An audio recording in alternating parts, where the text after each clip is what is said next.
y'all. Merry Christmas. Hello. What's up? What's up? Hello. Hi. Merry Christmas. This is all I want for Christmas. A beautiful gun. No, maybe. But how are you guys doing? It's been a hot minute. I haven't streamed since Wednesday? That's a long time. That's 2 whole days. Have you missed me? What am I doing with this gun? What do you mean? It's the power washing gun. Duh. It's a power washer, idiot. It's a power washer. Come on, have you never seen a power washer before? Don't be afraid of power washers, guys. You've never seen someone spontaneously pull out a power washer? Menacingly? It's my power washer. Hi! Hello! Hello, how are you guys doing? What, Christmas is in 5 days. 5 whole days. 5 whole days. Are you guys doing anything crazy for the holidays? Like power washing? 4 days? Actually, wait, is it 4 days? Actually, no, it's in 5 days for me. It's in 5 days for me, so, and my time is the only correct time. I don't know what kind of time zone you're on, but it's the wrong one, clearly. It's 5 days. 5 days. Are you guys gonna do anything for Christmas? Maybe go skiing? Sledding? Do you guys have snow where you live? It doesn't snow where I live. There's no snow here. Just guns. Yeah, we don't have snow, so it's not very festive. It does get cold though. It's been pretty foggy. That's kind of similar to snow, right? Fog. It's white. It's kind of fluffy. Yeah? I don't know. I honestly haven't seen snow since I was like a kid. But maybe one day I'll move somewhere where it snows often. And then I can experience the true Christmas spirit every year. Welcome! Today we're gonna be power washing for Christmas for Santa. We're gonna be power washing and I'm a little drunk. I have a bottle of soju. Let's crack that open. Oh wait, it's hard to open. Ah! It's like trying to open a fucking pickle jar. Jesus Christ! Who made this thing? What is it? Child safe? I can't get this open.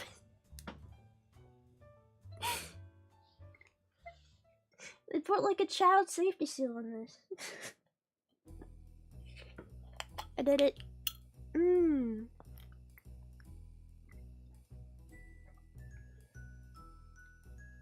Of course it's peach soju. That's all I have.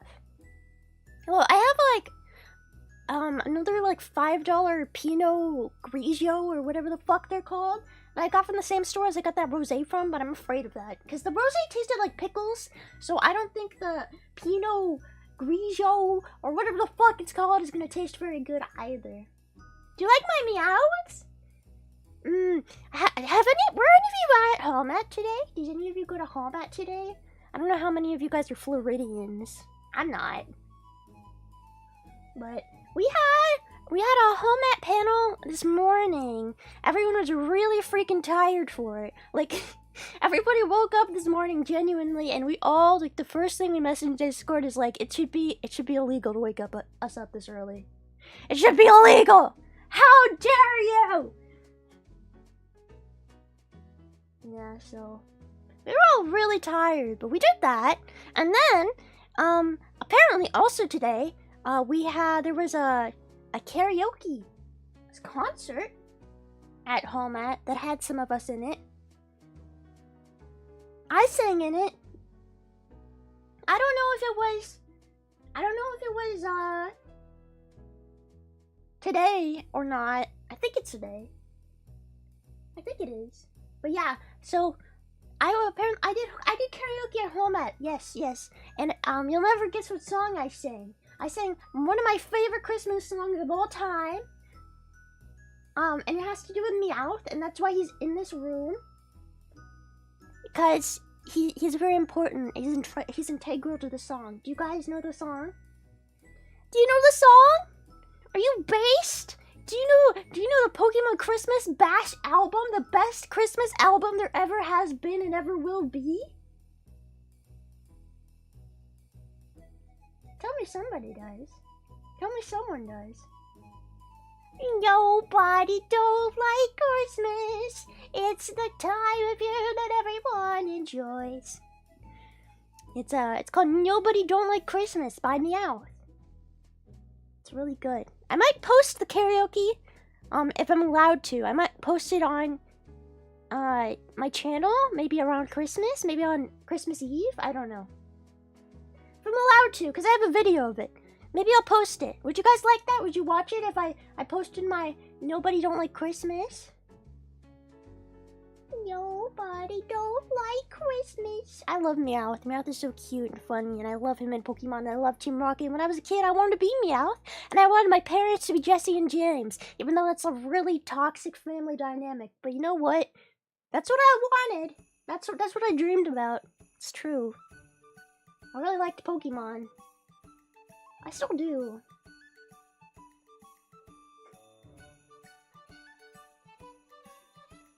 Nobody don't like Christmas. No Jingle Bell Rock. We'll have a Christmas karaoke. Maybe we'll have a Christmas karaoke sometime next week, okay? I know that there's probably gonna be like a million VTuber Christmas karaoke's next week, but we're gonna have a Christmas karaoke next week, okay? We will, alright? Before Christmas. Before Christmas. We'll do one, and we'll sing all the Christmas songs we want that I actually know. So, yes, we'll do that. I'm not sure which day it is. Next week is very busy. I'm very confused with the schedule. There is so much happening next week. And I'm not even really celebrating Christmas this year. Things have just been so busy. For not just me, but for my whole family. So, we just kind of skipped Christmas this year. I don't know if that's a sad thing or not. My mom was a little sad about it. She was like, should I put up the tree this year? I don't really have time, but should I put it up? And I was like, I don't care. I don't care. You don't have to do that. And she was like, oh, okay. Are you sure? And I was like, yeah. I don't give a shit, Mom. She's like, okay, but it makes me sad. We're not celebrating Christmas. All I asked for Christmas, I think I already said this before, but is an air purifier. I guess we'll eat like pizza on Christmas or something. Like my family tradition every holiday is just to eat pizza. We just eat pizza. Nobody can cook, so we never have family dinners. Pizza is the closest thing we get, you know? I like pizza. I love pizza. Pizza. Yeah, that's what the phlebotomist asked when she was taking my blood. She was like, what do you want for Christmas, little girl? And I was like, bitch, I'm an adult. An air purifier. That's not very fun. No, it's not. It's an air purifier. I don't know. I mean, as adults, do you still ask people in your family and friends? Do you ask them for, like, actual things? For Christmas? I don't. I feel like when I started, like, getting to the age of maybe, like, 16 or 17, I started to kind of phase out of having a Christmas list. I'd have, like, my cousins and my family and, like, friends, like, ask, what do you want for Christmas? And I'd just say, money. I don't know. I'm pretty sure one year I asked for a pH testing kit for my fish. That is a very fun Christmas gift, yes. And my uncle is so confused. He's like, what the fuck is this? And I'm like, it's a water testing kit for my fish! Ah! You wouldn't understand. kind of fish? I had betas. I had one. I had two. Did I have two? They were in the same thing. But fish are really hard to take care of. I used to work in an aquarium, so yeah. I used to work in an aquarium, so it felt like I had to have fish as a pet, you know? But fish are really hard to take care of because you have to take care of their water quality, and they breathe that stuff in, and you don't breathe that stuff in. Like, the only way to really test water quality without a testing kit is by, like, drinking it. Or if it's, like, really bad looking at it. And personally, I don't really want to drink fish water to test if it's okay or not. And also, I don't even know if my taste buds would be able to tell if the pH is any different. So, fish are really hard to take care of. I don't understand why fish are always made out to be this pet that's so easy. Oh, you have a 5-year-old who wants a pet? Get him a fish. Bro, don't do that. Don't do that. I know, like, people say, oh, goldfish don't live very long. They only live for a couple weeks. That's not true. Goldfish can live for years. You're just not taking care of them good. And it's, like, normalized. I don't really get it. I don't get it. I don't understand the pet industry. It makes me kind of mad. I remember I had a goldfish when I was a kid. I think I got it from, like, a fair. You know how sometimes at fairs they have goldfish games and they give you goldfish when you win? I got a goldfish, I think, from a fair. And, it was, like, one of my first pets ever. Well, I mean, I've always had cats, but it was, like, my pet, you know? And I remember I was very curious on how fish worked. So, I wanted to test how long it would breathe air for. So I kept taking it out of its fishbowl and, like, holding it in my hands until it went limp. And then I would put it back in and it would revive, you know? It would come back to life. And then I would take it out again and do it a little longer. And then I would put it back in again. It was for science, guys. It was for science. For research. And it turns out that they do not live for longer than a minute outside of the water, it seems.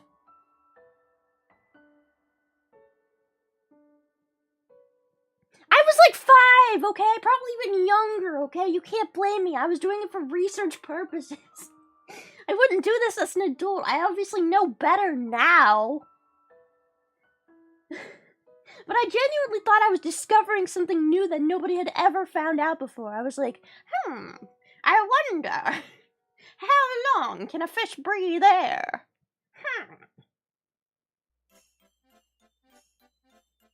Yeah. That's it.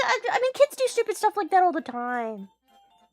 I have a lot of fucked up pet stories. I also had mice when I was a kid that my friend gave me from their science project. She like fed them a bunch of bullshit, and she was like, "You want my fat mice?" And I was like, "Yeah, I want your fat mice." And I took the fat mice.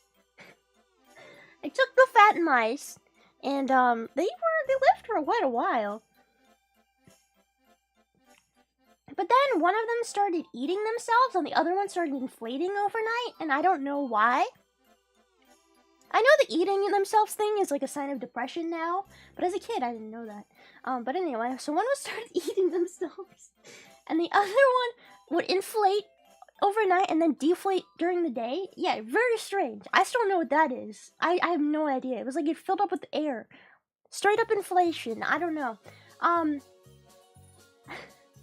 And then my mom, I came home from school one day, just early, like slightly early, maybe 10 minutes early. It wasn't even that early. I came home from school one day, walked home, and I went into the backyard. I was looking for my mom, and I found her in the backyard with a bucket, and she was drowning the mouse that was eating itself, and she was like, "I must put it out of its misery!"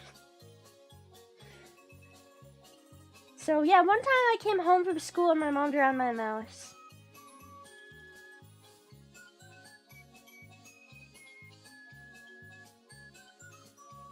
That mouse's name was Nutmeg.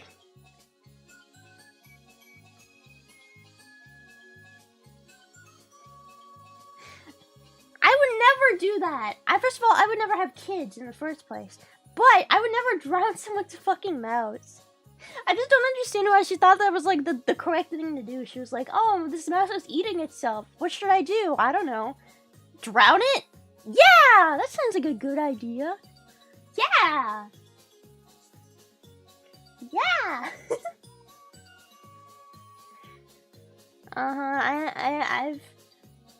have a lot of fucked up pet stories, to say the least. Anyway! Merry Christmas! Let's play some power washing today. Let me put this gun away.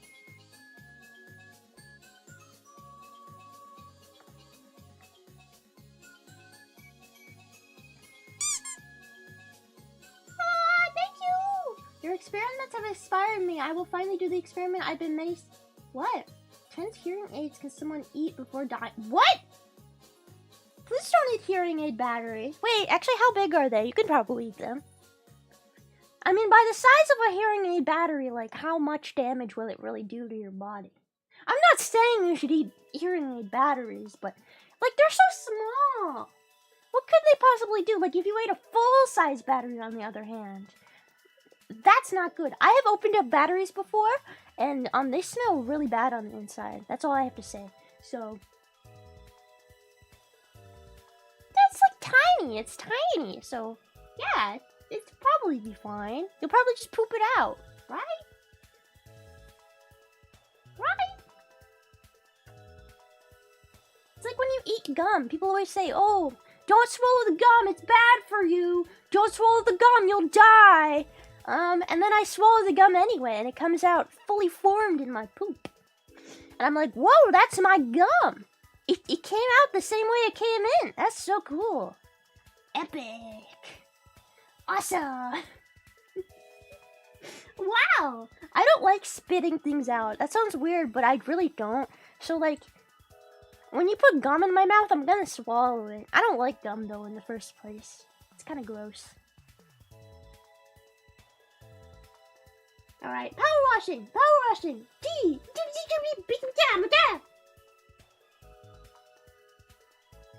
No, not this one. I want this one.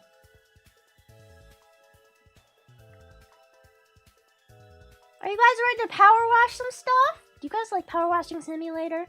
I had to get it on my SVP account. On my old account, I had finished pretty much all of Power Washing Simulator and all of the DLC. Obviously I haven't done this one yet, but I'm a little sad because I had to leave behind all of my progress in my previous Power Washing Simulator game. And I had completed everything, and I booted this one up, and it's like...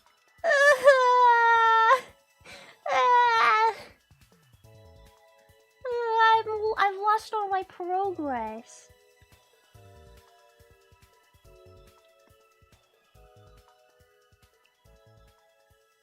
Blee, blee, blee, blee. So tonight, I hope we can just have a pretty chill stream and talk about Christmas and maybe a little bit about dead pets.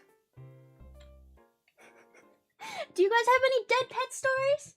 I remember, okay, this is crazy. Am I like in trouble for saying this? I kind of wonder. I kind of want to say it though. Okay, one time I was doing an interview for a job. This is a true fucking story. I was doing an interview for a job at one point, and I don't know how it came up, but pets, the topic of pets came up, and the guy that was interviewing me was like, yeah, so one time I had a hamster and a bird, and then I lost the hamster, and then the bird ate the hamster, and then I was like, the fuck, why are we talking about this in an interview? But I was like, oh, wow, that's so cool, yeah, hire me. The fuck? Why are you bringing that up in a job interview?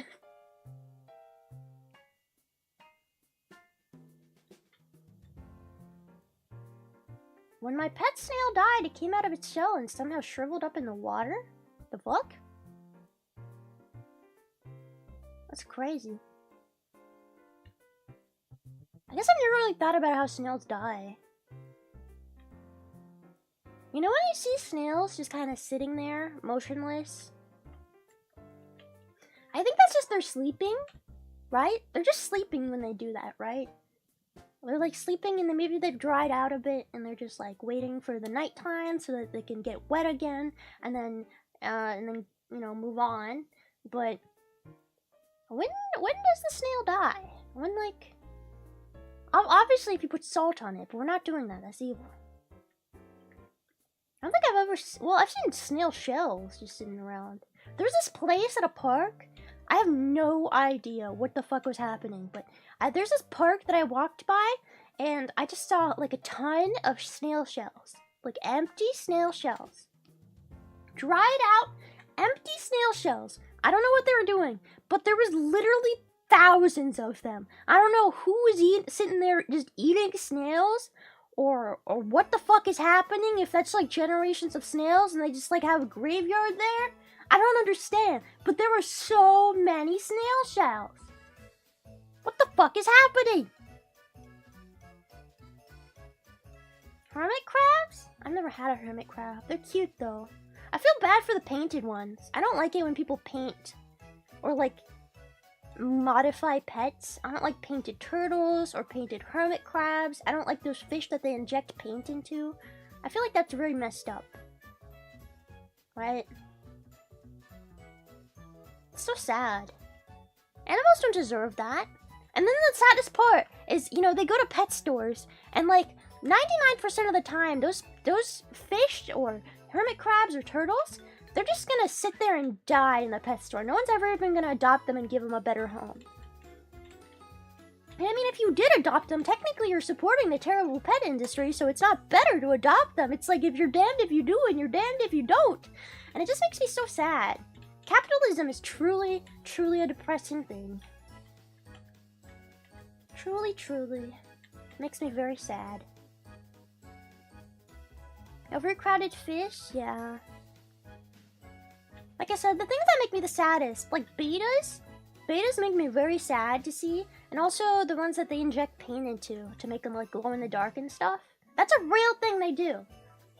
That's a real thing they do. I believe they're called like one of the brands, like Glow Tetras or something. And they literally put glow in the dark paint. They like dye them with it. It's so weird. Why do that? And then most of those fish aren't even gonna make it out of the pet store. They're just gonna sit there and then die. That's so crazy. Who the fuck is buying glow-in-the-dark fish anyway? Glow-in-the-dark pink and like neon yellow fish. Why? That should be illegal. People are so weird, man.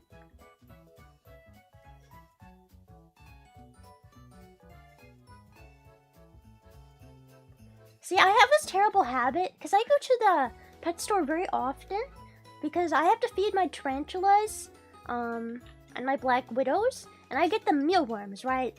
I go to the pet store very often, and I go to the, what do you call it? The feeder insect section, and they'll have like isopods, and they'll have hissing cockroaches, and like every time I go, I have to buy new hissing cockroaches. And by the way, the hissing cockroaches at the pet store, in the feeder section, I don't know why they do this, but they make them so expensive. It's like $10 for two. When if you get them as at like an exotic pet store, it's like $6 for two. So I'm buying them at a premium price, first of all. And they're like starved, and they're all sad, and they've eaten all their food, and they're just living in their own poop, and I feel so bad for them. I always have to buy a pair. and take them home and put them in like my roach tank. Just because I feel so bad for them, man. They don't deserve that life. Yeah, the reality is so many small pets in particular will just die in pet stores. And roaches are pretty smart. You know, despite popular belief, they are pretty smart. They're also communal, so they communicate with each other. It's just very sad to me. I feel very bad for them. I love roaches. When your house has a roach inspection, we will know who to blame. No, these are hissing roaches. Madagascar hissing cockroaches. They are not the same as like American or German cockroaches. Not the same at all. They can't fly, first of all. They do not live in the same environment that we have here. So if I do lose one, typically they'll be fine. I mean, typically they'll die. And also we have cats, so if one ever does escape, our cats always find them and eat them. So that's pretty cool, I guess. But yeah, they're not gonna become a problem in my house, basically. I have had them escape before, and it has not become a problem, okay? I know a lot about roaches, alright? I love them. I need to know a lot about them. Yeah, none of these fly. The females and the males, none of them have wings. All they do is hiss. No flying cockroaches. These are Madagascar hissing cockroaches. I have some dubia ones in there. And I think dubia roaches sometimes can get wings. But I haven't had a problem with them. I only have like maybe 2 or 3 in there. Because at one point I tried to feed my tarantulas dubia roaches. They just didn't like them. They didn't like it at all. Where the black widows escape? That's also really not a problem. I think what people don't really understand is there's literally black widows all over the world, constantly everywhere, unless you maybe live in a really, really cold place or something. But they're almost always like on the park bench that you're sitting on, or, you know, in the rocks next to you. They're everywhere. Even if you go to Australia, you're not safe from black widows. You go to Europe, you're still not safe from black widows.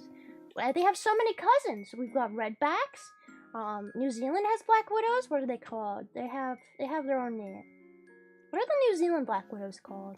And New Zealand's known for like having very tame animals and insects. But no, still not safe. You're just not safe anywhere. But I mean, the reality is black widows, if they were really so deadly, you would be hearing a lot more about people dying from them. And in reality, they're actually very shy, very demure, very sweet. They are very reserved. Most spiders are very reserved and do not like to interact and be out in the open. And it's pretty hard to get a black widow to bite you in the first place, unless you like lay on it or step on it or something. You're probably fine. You could like probably pet a black widow. I'm not saying you should, but you could probably pet one and you'd be fine. There's this one guy on YouTube who does like spider tests, and he has this cheese test where he'll chase a spider with cheese. I don't know if he's done with black widows yet, but he did them with brown recluses, which are also kind of well known. You know, people always make them out to be the devil. You know, they're like, oh, the evil ones are the black widows and the brown recluse. Ah, they're gonna kill you. They're gonna kill us all. And so he tested with the brown recluse with this cheese test, where he just chases the spider with like a slab of cheese until the spider bites it. And most of the time, the spiders are not even interested in biting the cheese, even though you're literally harassing them with cheese. Yeah, they're pretty shy. And a lot of the stuff about black widows and brown recluses, you really don't have to worry about. The reality is, if you get bit by a black widow or brown recluse, go to the doctor. You're not gonna die. You'll 99.9% of the time, you will be fine. With pretty much any spider bite. I mean, even the most deadly spider in the world, which is tied between, I believe, the Sydney funnel web spider and, what's the other one called? Oh, the Brazilian wandering spider. The Sydney funnel web spider hasn't killed people since 1970. Okay? So, that's just because, I mean, that's also because Australia is kind of on top of people who get bit by them and, you know, free healthcare and stuff, but spiders are really one of the things you should be least afraid of. Like, people dying from spiders almost never happens. It just doesn't. It never happens, really. Spiders are very sweet. They don't want to kill you. They just don't want to be around you either. They're just like me, you know? They don't like people. And I get it. And I relate. They just want to sit in their webs or in their little nest and just chill. Did you guys know there's communal spiders too? Velvet spiders. They live in Africa, I believe. And they live together in big colonies, and they're really fucking cute. If you've ever seen a jumping spider and you know how cute they are, velvet spiders look a lot like jumping spiders, but they're like velvety. They're very cute. I want one. I don't think I could take care of it very good though, so maybe I shouldn't. Those are the ones that crawled in my bed. I have been bit by so many spiders, okay? I've been bit by... Alright, I've probably experienced one of the worst spider bites anybody can ever experience. I had a tarantula that fucking hated me. It was my first tarantula ever. His name was Curly. He was a dick. He was a curly hair. And he just fucking hated me. And I would pick him up all the time because I really didn't understand spiders at the time. I didn't understand they don't like being picked up. And I just wanted to touch him all the time. But he bit me 3 times on the same hand as hard as he possibly could. And my hand swelled up to like a freaking elephant's foot, okay? It swelled up huge. It was purple and blue and black and green and all the colors of the rainbow. It was beautiful. The worst spider bite probably a person can get, really. He injected literally all the venom he possibly could into my hand. And that was because I was pissing him off. And it was so bad that the venom in my bloodstream went into my legs and I couldn't walk for days. It was really bad. And it hurt like hell. And you know, even then, I still think spiders are innocent. You know, I didn't die. I wasn't going to die. I did go to urgent care for it, and they were like, it's a spider bite. You can't really do anything about it. I just gotta take some freaking ibuprofen and suck it up. And I was like, fine. I deserved it, I guess. So yeah, as long as you don't really mess around with spiders, then you're not gonna get bit. That's really how it works. Don't fuck around, and you won't find out. It's really that simple. It's like if you see like a Komodo dragon just walking around, and you're like, oh, I'm gonna go hug it. Yeah, if you get bit, that's kind of your fucking fault. You know, you deserved it at that point. Don't harass animals. No hugging bears. No hugging lions. Okay. Stop harassing animals unless you are totally alright with getting bit. If you're totally fine with getting bit, you know what? Fine. Whatever. But don't complain and cry when you do. Can you hug snails? Of course you can hug snails. But if they bite you and kill you and pull out their gun and shoot you, then don't come crying to me because you were the one who messed with them in the first place. Most animals just don't want to mess with you. They will only do it if they feel like it's their very, very last resort. Like even bees. I've never been stung by a bee, and I pet bees on a regular basis. It's like one of my favorite pastimes. I love spring because I'll go out to like the flowers and stuff, and I'll go and I'll pet bees. They're very fuzzy on their butts. And if the bee is chill, they'll just let you pet their butt and they'll eat flower pollen or nectar or whatever. And just let you do that. And I've never ever been stung by a bee or a wasp or anything. So, you know, yellow jackets will kill you. Well, obviously you have to know the difference between a fucking yellow jacket and a bee. There's a big difference. I hate it when people see a wasp or something and they're like, oh my god, it's a honeybee. I'm like, are you stupid? They look nothing alike. The only similarity is they're yellow and black. That is the only freaking similarity.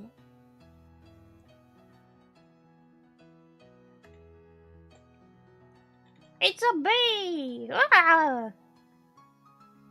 Wasps are filled with hatred. Sometimes. Have you guys heard of... Wait, what are they called? What are they called? I forgot the name. I just had it and then I lost it. Hold on. I need to figure it out.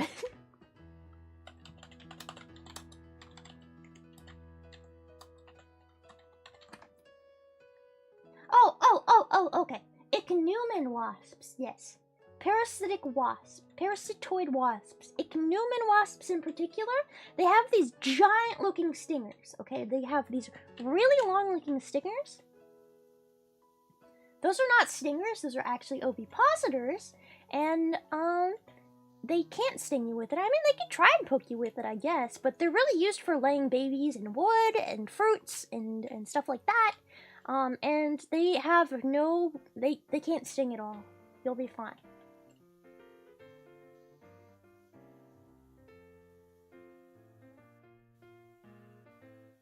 I just think people should be less afraid of small things. There's really no reason to be afraid of spiders. Statistically, you should be way more afraid of cars and people and bacteria and hospitals and drowning. Statistically, I mean, it's very uncommon to die in a plane crash, but I believe it's more likely to die in a plane crash than to die to a spider, so... It's actually way more likely to die to a dog bite than a spider bite. Like, way more likely. So if you have a dog, you should be terrified of your dog, clearly. I don't know, I just think people need to think about things more logically sometimes. Everything can technically kill you. Literally everything. But how likely is it? Because everything that can kill you might also be a good thing, you know?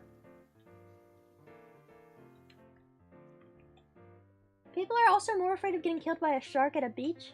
It's more common to get killed by a vending machine. I've heard that. I've heard the vending machine stuff. Yeah. Yeah, sharks, and also the shark population is decreasing at a rapid pace because of overfishing and stuff like that, and shark fin soup in Asian countries, which, first of all, just don't eat shark fin soup. I don't understand why people have to do things like that, but, yeah, it's just not likely. Spiders aren't gonna kill you, sharks aren't gonna kill you, scorpions aren't gonna kill you. Snakes are, you know, actually snakes are pretty deadly. Snakes can be pretty deadly, but still probably less likely than your dog killing you. I think. You know what's actually one of the deadliest animals in the world? Legitimately? One of the deadliest animals in the world? Mosquitoes is the most deadly animal in the world. And then we've got, I believe the ziti flies. Those are very deadly. And then we've got freshwater snails. Freshwater snails are very deadly. And it's not even their fault. It's not like they purposely try and kill people. But freshwater snails carry a parasite that when they get into fresh water that people are drinking can kill people. So they kill people a lot, yeah. Asian hornets kill a few people a year? I don't know much about that. You should be terrified of vending machines. They're gonna attack. They're gonna take over. They're gonna grow legs and chase after you.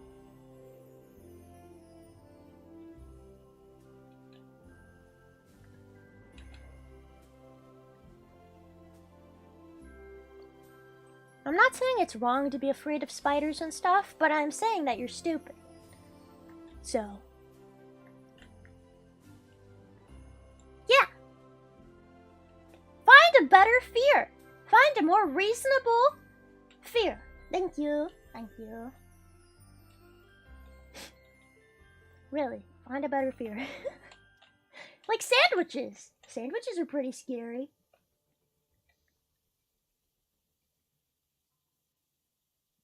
It's kind of instinctive? No, I believe the only fear that we are actually legitimately born with, I believe, is the fear of heights. That is the only natural fear we have, right? Everything else is either taught or learned. And spiders is definitely a taught one. Socially. Yes. I mean, if we lived in the middle of the forest and, like, we couldn't even communicate with each other and we were, like, a bunch of cavemen, the reality is we would see... Oh, fire. Yeah, fire probably is too, yeah. Well, no, maybe it is taught. I think fire might be taught because you gotta get burned to know that fire hurts, right? I don't know. But yeah, if we were living in the middle of the forest and we were a bunch of cavemen, and then we would be encountering spiders all the time, and we would just be used to them. So that is why spiders as a fear is taught. Because if we were just cave people, we wouldn't give a shit. We'd be like, food, protein, What is this spider? Oh! Yeah, we'd probably think about eating them before being afraid of them.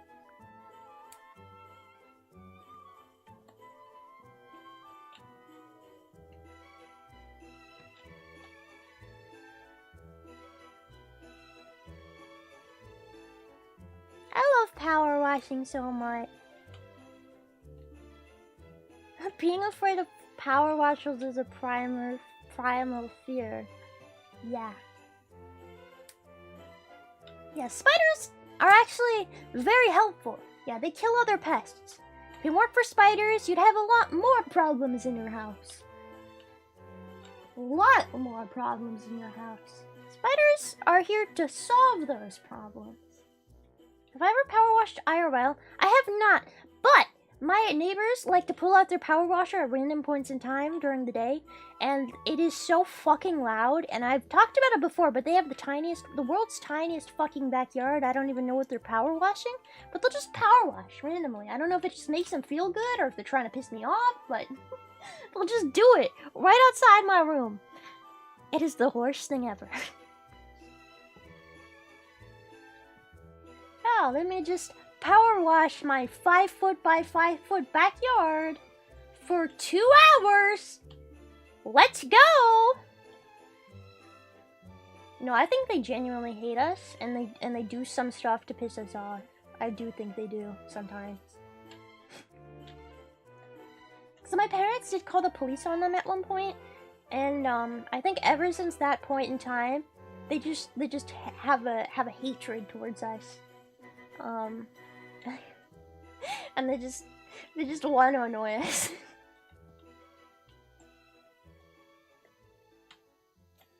Yeah, grudge. They also blast loud music sometimes. Both during the day and also in the middle of the night. It's very annoying.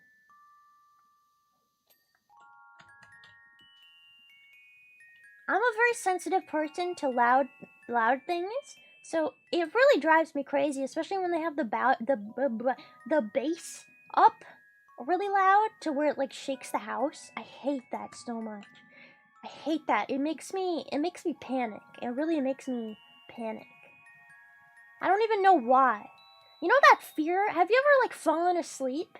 And then you start to wake up and you feel like you're falling and you have like a panic attack really quick? Have you ever had one of those episodes? I don't even know what you'd call it. It's not really a dream. It's like a thing that happens. That is how I feel when the bass is so loud it shakes the floor. Every single time it does that, I have that like feeling, and I hate it. I hate it. I hate it.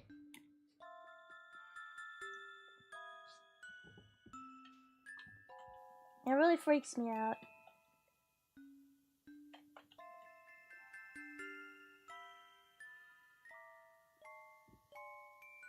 But whatever. They haven't been that noisy lately, which has been nice. It's normally like a summer thing. Like when it's hot, they do it a lot. And that's really annoying, because when it's hot, I like to just nap all day. I mean, I like to nap all day regardless, but when it's like hot and we don't really have AC in this house, we only have it in one room, and even then it's not very good. On hot days, I just want to sleep, you know? And then somebody has to blast music, and you're like, why? Why? I just want sleep.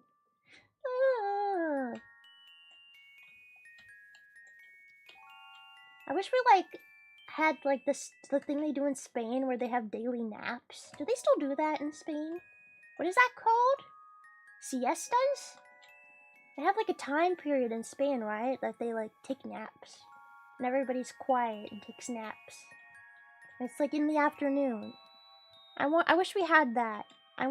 It's like bedtime but during the day. It's like a couple hours of silence, I believe. And people just nap and take it easy. And it's very nice. Yeah, can I go back to preschool and get some nap time, please? I have to wear earplugs to go to sleep, and sometimes it really messes up my inner ears. Like, they'll bleed and stuff. It's really bad. It's really, really bad. But I can't sleep without them because I live in a city and it's loud. Sometimes people like to do that thing where they take their cars and they like to spin them in circles in the streets. Do you know what is that called? It has a name. People love doing that around here. They love to do it, and it's so loud. It is so loud. Yeah, well, it's not donuts. It's more burnouts. Yes, burnouts. They'll literally light their car on fire. They'll do it so much. It's a big problem. The police have to stop them. And then they'll just move on to a different area. Very cool. I don't know why people do that. But yeah, we have people that are doing that all the time at night. We have a lot of noises in this area. Yeah, drag racing, people do that too. I don't get it. I don't get it. I've never been a car person. I think cars are scary. But people love cars, man. And they love to spin them in circles until they catch fire. Why? I don't know. That sounds like a mental health issue. I think they should get a better hobby. Why not get an ear muffler? I don't like things on my ears. I have very specific headphones that I feel safe wearing. Because if I have over-ear headphones that like cover my ears too much, then I feel like I can't hear anything, and then I'm afraid someone's gonna sneak up on me, and they're gonna kill me. So I don't like over-ear headphones. The only headphones I've ever been able to wear and not feel terrible with are the Astro 50s. Those are my headphones. They are only like 20 bucks now because they're so fucking old, and they're the only ones I'm comfortable wearing. So I've gone through like 3 pairs of them. I love them. I've tried their other headphones, but then they do more over-ear stuff, and I'm like, fucking stop with the over-ear stuff. I want to be able to hear people behind me. My parents like to do this thing where they open the door and they just whisper at me, and I'm like, the fuck? I need to be able to hear them when they do that. Scary. It's very, very scary, and I hate it. Open back headphones? What does that even mean?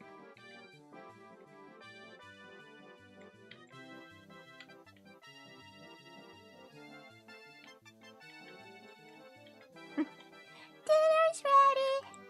My parents never do that though. They never tell me when dinner's ready or anything. They always have to come in and say something stupid like, why didn't you change the toilet paper after you took a shit?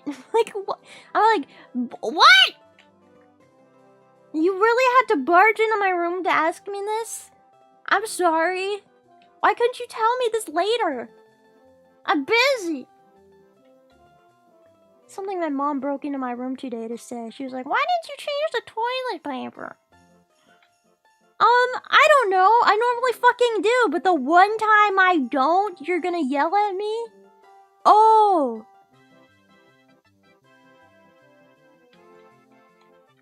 Bone conduction headphones? I've heard about that. Those sound scary though.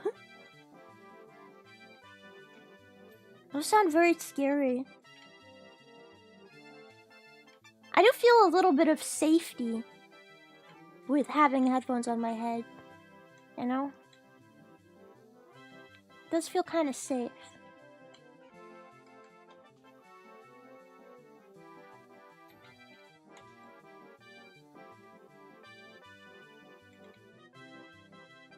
Penguins!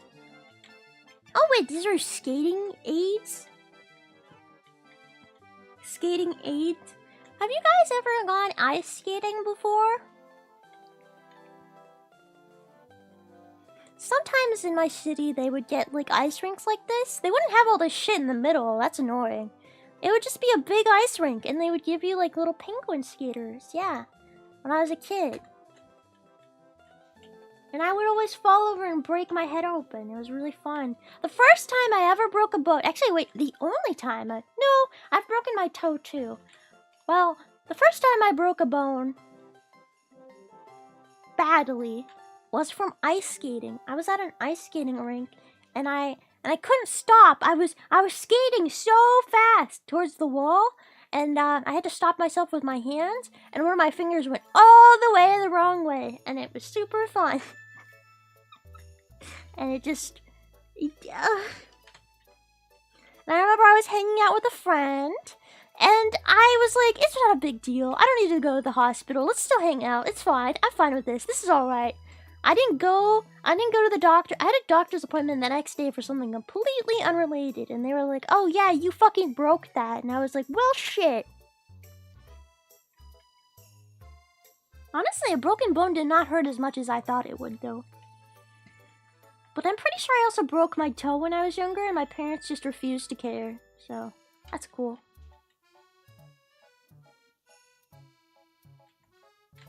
I got my toe stuck in like the springs of a couch from jumping on it, and it like again went the wrong way, and they turned all purple and black and blue, and I couldn't walk on it for like weeks, and my parents were just like, it's just a sprain.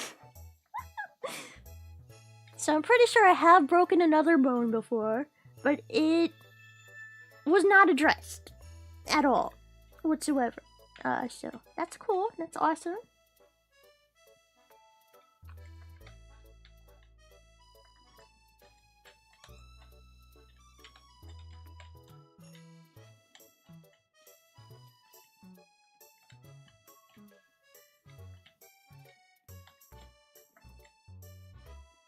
I broke my finger while playing soccer, and I just taped it to my other finger and healed back up. Yeah, I mean, that's kind of what they do with the cast for breaking a finger anyway, right? They just kind of tie it to another finger and then put it in the cast. And I also remember I was a kid at the time when I broke my finger, and I really, really hated having a cast. Because it's not like they just put it on your finger, they put it on like the whole arm so that it has support. I freaking hated it! I hated it so much! Because it was summer, and I wanted to go swimming, and I couldn't because I had a freaking cast. And I remember we went back to the doctor, and I went up to the doctor, and I said to the doctor's face, I'm gonna kill myself if you don't take this shit off. And they're like, oh, okay, fine, we'll take it off, fuck. I was such an angsty kid. I was like, I wanna go swimming! I'm gonna go swimming! Turns out when you threaten the doctor with death, they're like, oh yeah, I'll do this. Okay. Yeah, no, we'll do it. So I got my cast taken off like 2 weeks early because of that.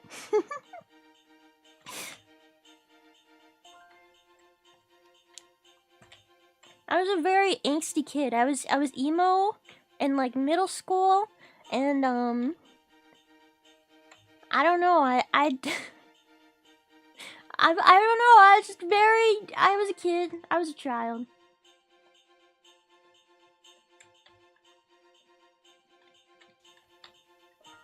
Blah, blah, blah.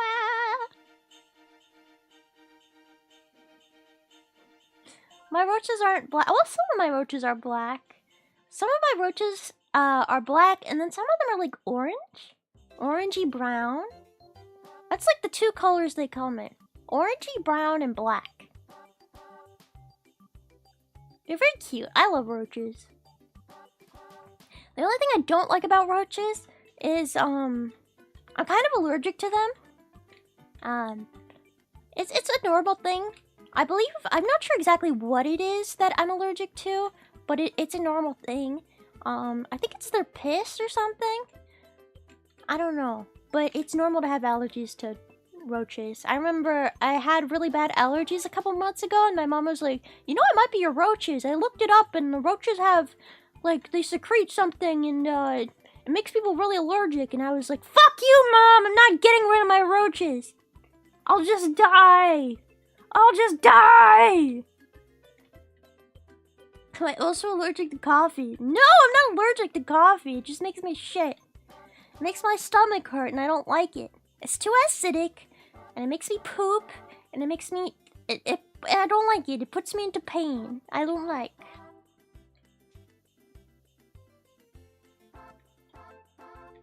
Yeah, so it's normal apparently to be allergic to roaches. I don't know exactly what it is about them, but... yeah, if I like handle them, I get itchy and sneezy. So, yeah. Energy drinks do the same thing as coffee does? No, not exactly.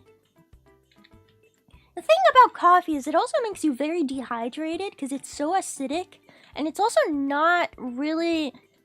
It's very dehydrating, whereas energy drinks can be very hydrating. I don't like coffee. There's a lot of things I don't like about coffee. It's not just one thing. It's a lot of things. I don't love Celsius, by the way. I just haven't found a better energy drink. I don't want an energy drink with corn syrup. I don't want an energy drink that makes me feel like shit. And I'm just trying stuff out because like Celsius it advertises itself as like, ooh, for live fit, Celsius, live fit, be healthy. And I'm trying to be healthy, okay? If it says on the can that it's healthy, it must be healthy. That is how it works, right? I mean, if I found a better energy drink, I'd drink it. I don't like Monster, though. I drink a lot of tea, a lot of caffeinated tea, too. Don't get me wrong. But honestly, tea with caffeine in it hasn't really been doing much for me lately. Okay, you know what energy drink I freaking love? And I'm gonna give myself away as a basic white girl, but it's fine. My favorite energy drink is the Starbucks Melon Burst Energy. That is the best energy drink I've ever had, and I don't know what it is exactly. Like, what are they putting in it? Just pure cocaine or something? And you can only get it in the largest size. You can only get it in a fucking venti, and it's way too much energy drink for me, and I don't need that much. But it's so delicious. It's so good, and it gives me so much energy to the point where I'm like shaking, like I'm gonna have a heart attack. I love it. I love that stuff. I can only have it every once in a while because I might actually have a heart attack if I keep drinking it, though. Well, that shit is the bomb. It's like 500 milligrams of caffeine. Probably, yeah. See, that's why I don't understand why they have to give me only... You can only buy it in the biggest possible size. You cannot get a small, you cannot get a medium. It only comes in large. Why? Are they trying to kill their customers? Because obviously if you give me a large, I'm gonna feel like I have to drink the whole thing, right? I'm not gonna waste that shit. So, like, why? I don't even, like, understand. Why can't I get it in a small? What is the reason? They're trying to give us addiction. I mean, it's working. I love it. I don't like the other energy drinks they have, but that one, the Melon Burst one, oh, it's so good. It's so good. So effective, so good. I love it.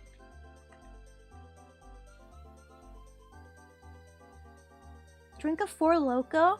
I've heard of that before. I don't know what that is. Speaking of drinking, I haven't been drinking. I should drink something.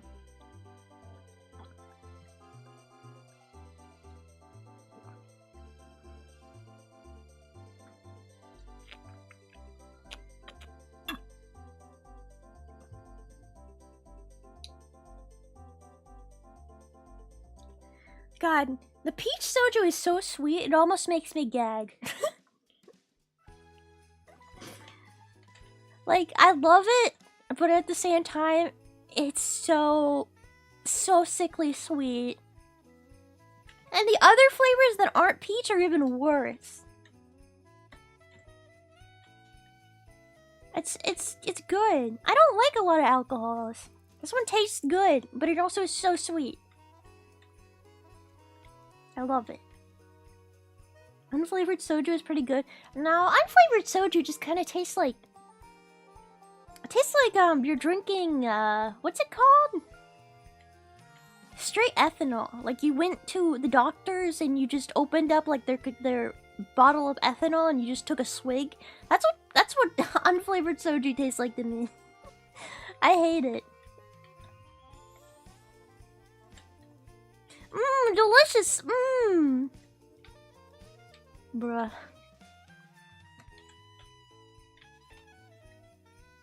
I do love alcohol. You know, the funny thing is, I drink a lot. I would consider myself a functioning alcoholic at times. But I've never in my life been hungover. I don't know why. I've never. Maybe I don't drink enough? I mean, I don't want to be. I'm happy I'm not. But, yeah, it is a blessing. I'm not drinking enough, clearly.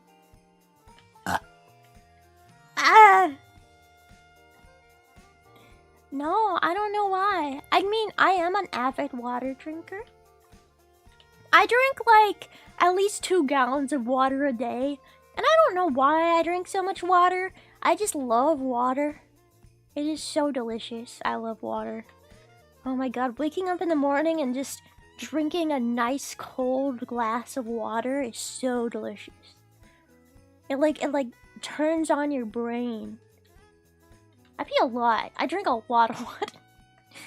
When I was a kid and I was in high school, I would do this thing. I hated the bathrooms because I went to a really ghetto school, okay? I went to a really ghetto school and all the bathroom stalls were broken.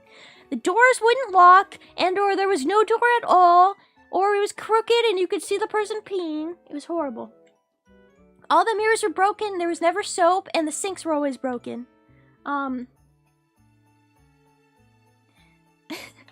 So I would avoid using the bathroom at literally any cost in high school, and I would hold my pee all day. I hated high school. High school was the worst. Well, I hated school in general, not just high school.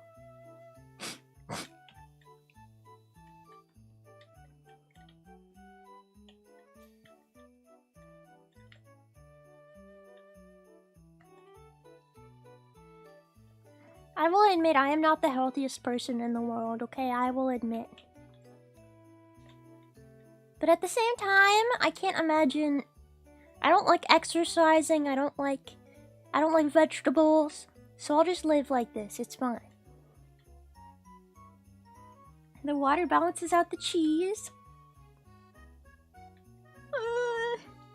I love cheese.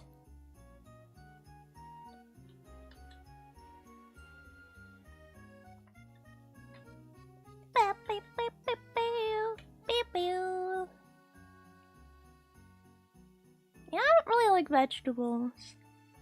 I like kale to an extent, but then I don't like the aftertaste it leaves in your mouth. It's like so bitter and it stays in there forever, and I hate that. If it didn't have such a bitter and disgusting aftertaste, I would like kale. I hate cabbage. Don't really like lettuce. Spinach is okay, but when you get a bad piece of spinach, it ruins spinach forever. What else? What other vegetables are? I like carrots. Carrots are pretty good. Other vegetables. Brussels sprouts are nasty. Broccoli is nasty. What other vegetables are there? Cauliflower? I'm not a big fan of cauliflower, but... You know, like... See, I'm sure there's a lot of ways to cook vegetables and make them taste actually good. But like I've said before, my family can't cook for shit. So...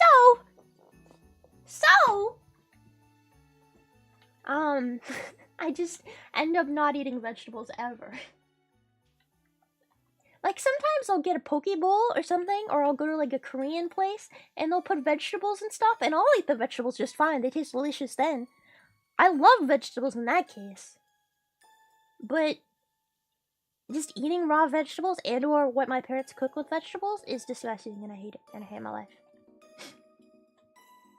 Yeah, you guys can cook for me. Cook for me, please. Sometimes I literally, there's nothing in my house to eat, so I'll just eat goldfish for dinner. That is something I do on a very regular basis. We just don't have any food, so I'll just eat goldfish. I love goldfish. Extra cheesy goldfish. Delicious.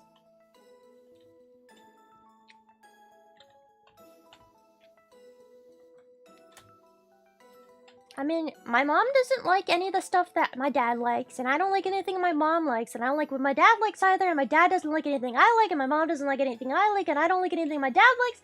So we're always like, none of us like anything we like. None of us like anything anyone else likes, so when someone buys food, they're only buying food for themselves, you know? That is just how it is. And so I don't really go to the grocery store, so I don't really get too many foods I like. Like, I always put on the shopping list goldfish, though, because that is something I will always like. Goldfish. I like udon, too. I like udon. I get those udon packets. Those are pretty good. Learn to cook and teach your family. I mean, if my family can't cook, why do you think I could be able to do that? Why do you think I would be any better? My mom, oh my fucking god, go. I came home today, and the house smelled burnt. And I was like, why does it smell burnt in the house? What the fuck why does it smell burnt? So I go to the back room, I find my mom, and I'm like, why does the house smell burnt? Did you burn something? And she says, I made pasta. I said, Mom, did you burn the pasta? And she said, I don't know. I said, did you eat the pasta? And she said, yeah. My mom burnt pasta and then ate it. And acted like it was so normal. And then they would think she wouldn't mention it to people. And the house smelled burnt. See, this is what I live with, okay? You guys think, oh, how bad could it be? My mom burnt pasta. And didn't realize it was burnt. And ate it anyway. Like, I don't even think she realized it was burnt. She just ate it. And then when I came home and I smelled the burntness, I was like, what was burnt? And she said, I don't know. I think the only thing I made was pasta. So it must be the pasta. How can you burn pasta? I don't know. Burnt pasta has a crunchy texture to it. I don't know. Ask my mom. She apparently ate it. All right. She burnt pasta, and then she ate it, and she was like, "Yeah, this is good pasta." I hate my life.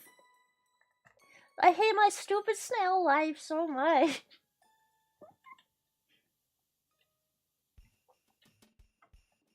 This is not cold cereal? Do you fucking eat your cereal warm? What? Do you eat your cereal warm?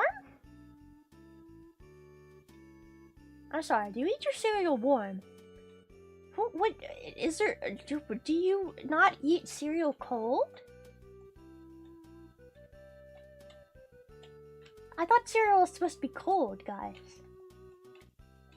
Is cereal not supposed to be cold? Are you guys gaslighting me right now?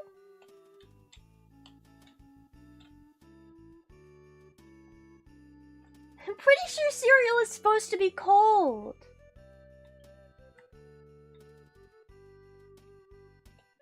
Hot cereal is the best. Oatmeal is warm. I don't like oatmeal very much. I'm pretty sure cereal is meant to be cold, guys. Okay, the true question is, do you put the milk in before the cereal or the cereal in before the milk?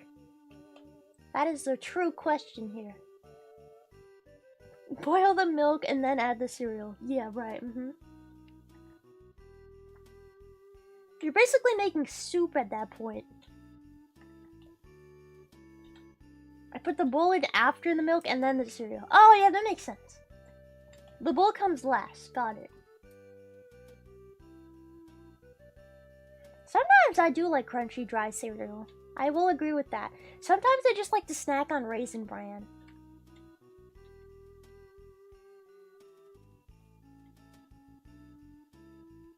The correct way to make cereal, though, is to put the cereal in the bowl and then to put the milk on the cereal. Okay?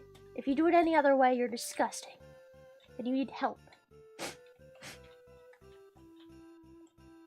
I think I'm getting sick.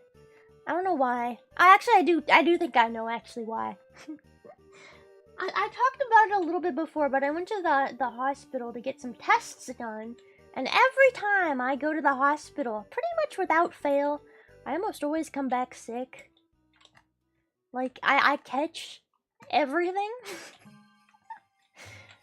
I don't trust hospitals, man. You know, they're supposed to get you unsick, but they just make me sick.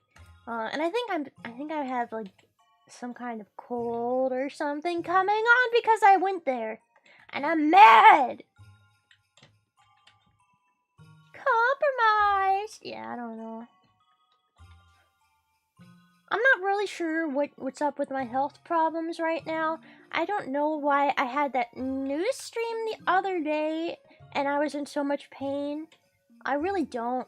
I don't think I had ever realized how painful it was because I had never been like trying to do work or talk whilst I was in pain before like that. Normally when I'm in pain I just, you know, watch TV or play a video game and I don't talk and I don't do anything and I just kind of lay down.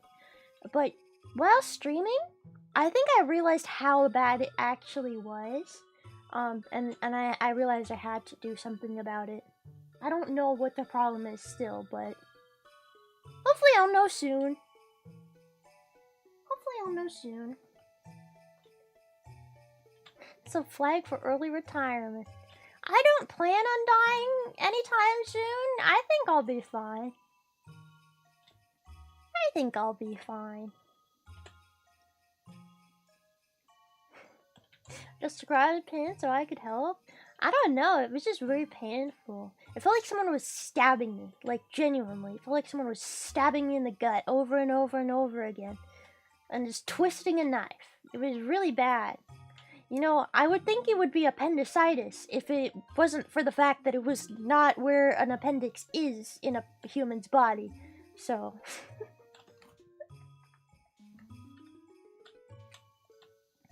yeah, I really don't know. I really don't know. I'm trying to figure it out. We're trying to figure it out now. But I'm okay. Don't worry about me too much. I mean, the reality is... I mean... yeah, I'll be fine.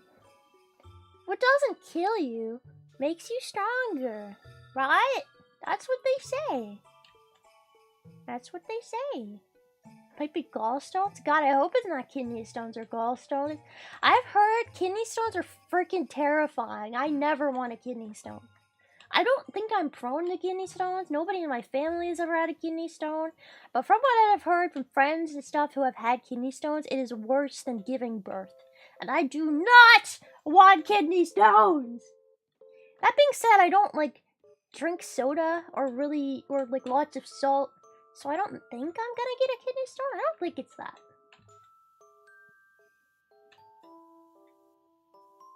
I've always had lots of health problems, though. It's kind of fine.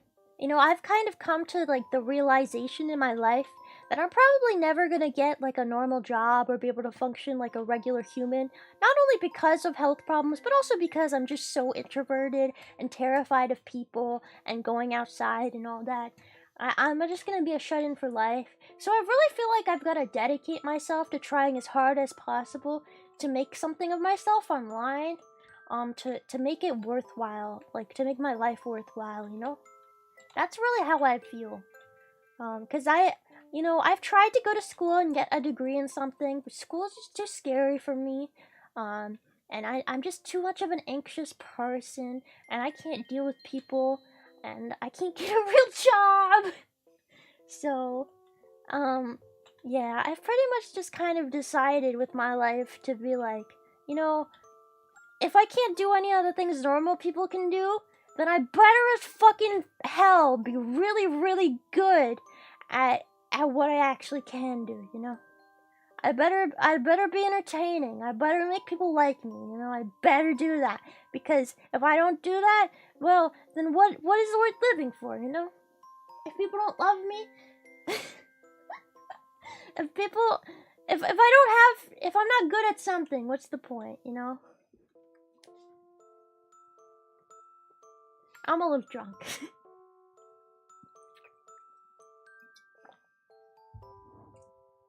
I love SVP. I'm really happy I get to do it. And I really love the girls in it. And I'm happy I get to work with a lot of like-minded individuals.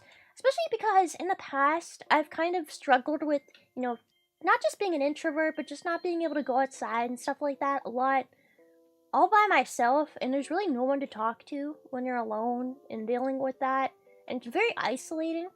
But being a part of SVP, I can like talk to the other girls and stuff about my feelings and my health problems, and they get it and they understand, and that's very that means something to me. That is very important.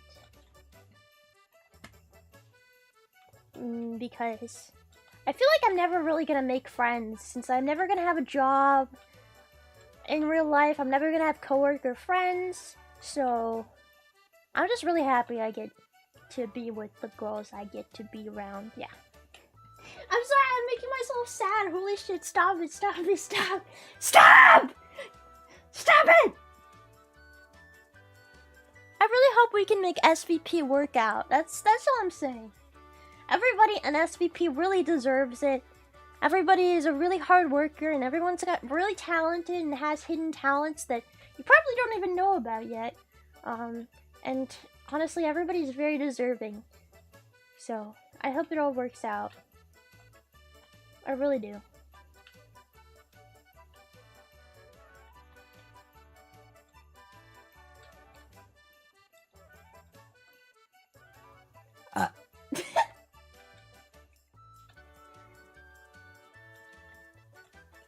I hope you guys also, maybe, I don't know, if you're going through stuff too, hopefully, like, I don't know, just talking and watching my streams, maybe it can make you feel tiny, slightly bit better. I really hope so.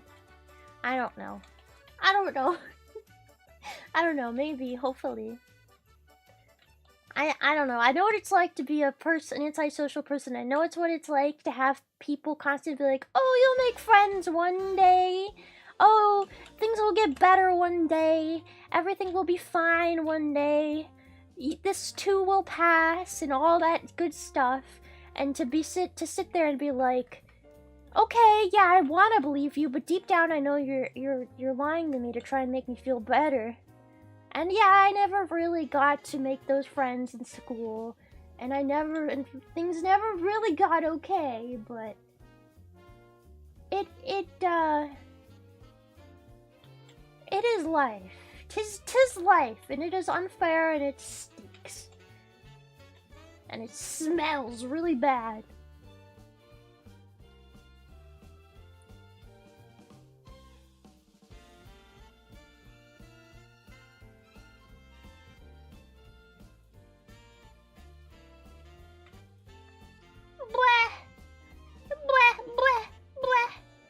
Bleh.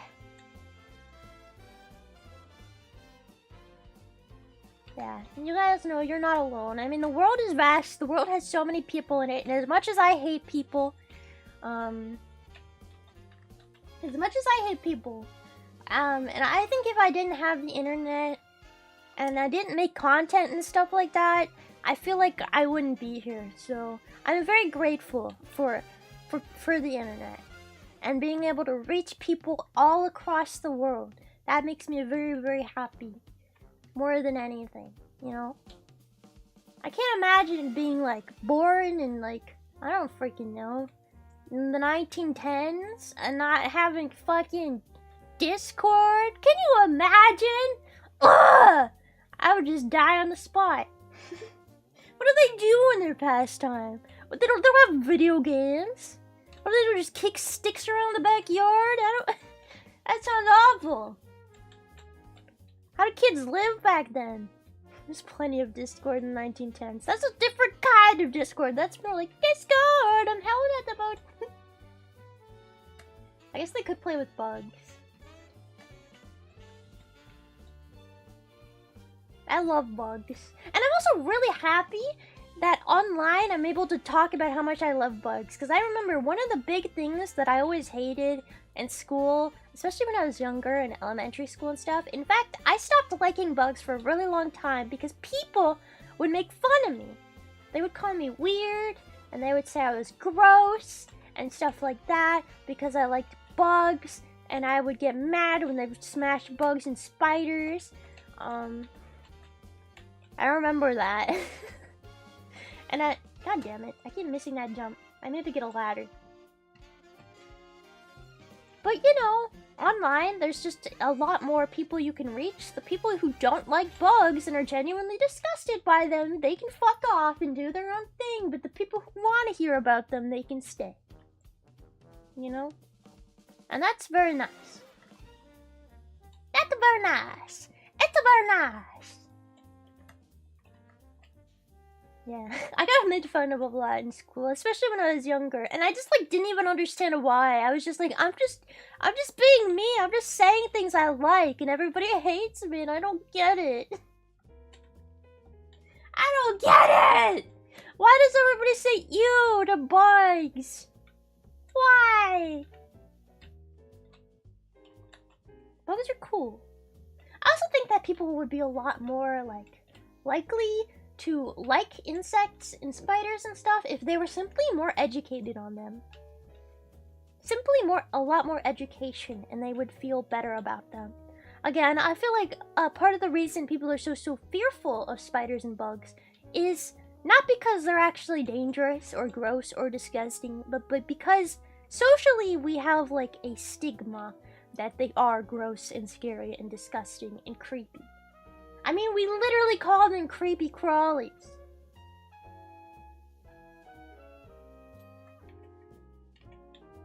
Bugs are cute from 10 feet away. I mean, if that's the safe distance you want to watch it from, that's fine. I love spiders. And roaches and hissing roaches. I love whenever I meet like a new friend online, a VTuber, and like I pull out my roaches and at first they're like, oh, what the fuck is that? Oh, disgusting. Ew, ew, gross. Ugh. And then like by the 10th time I pull them out, by the 10th time I pull out my hissing roaches and I show them to them, they're like, oh my god, they're so cute. I love them. They're so cute. I love that. It just proves to me that it is truly a learned behavior. I love roaches. I love spiders.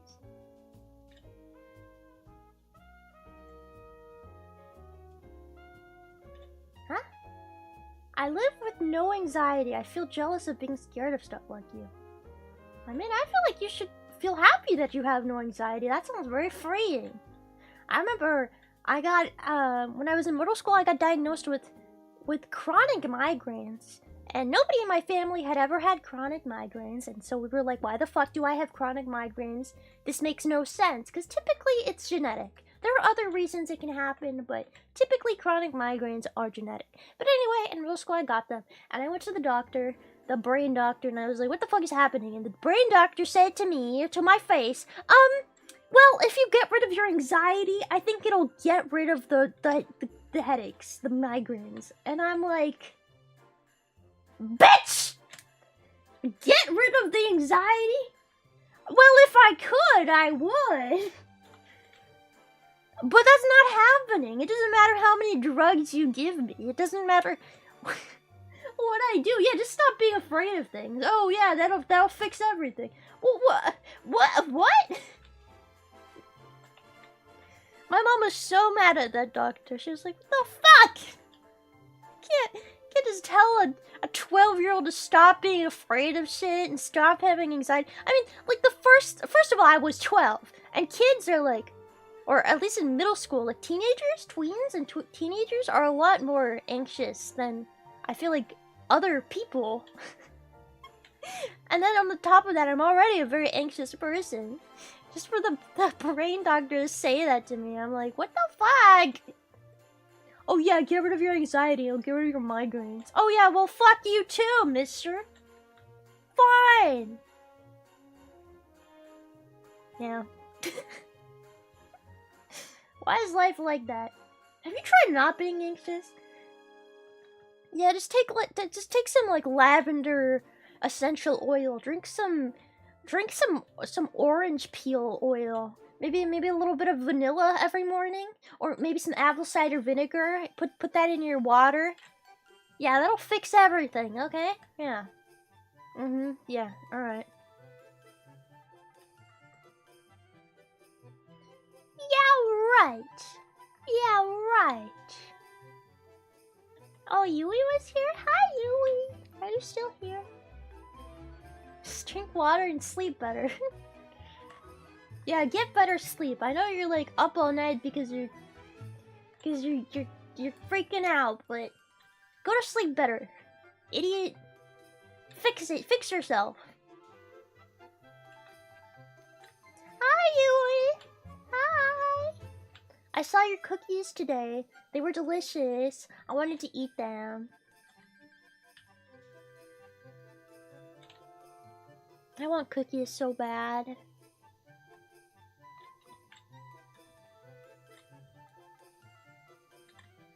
Yum, yum, yum, yum.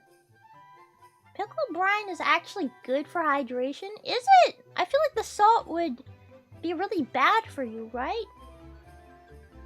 You'd be pickling your insides.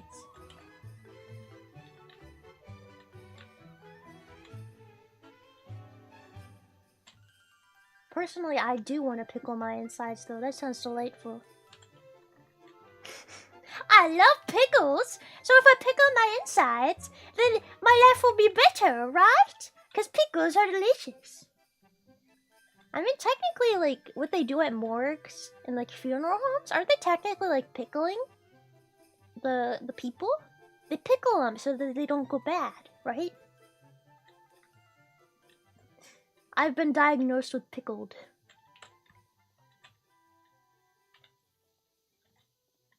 Right? They, like, embalm people, and that's kind of like pickling, more or less. Right? When I was a kid, I really wanted to work at a morgue. I remember my dad was really enthusiastic about me working at a morgue when I got older. So when I was like 12, he took me to a working funeral home, and a morgue. And I got to see them, I got to see a bunch of dead bodies and embalming, and it smelled really bad. I mean, it was pretty cool, but also I was 12. Why, Dad? Why? Why, Dad? Why? I remember that vividly. Yeah, that's so interesting. I know, I don't understand why my dad did that. But I got to witness lots of dead people. And how stinky they are. Turns out when people die, they poop themselves. That's why they're a little stinky.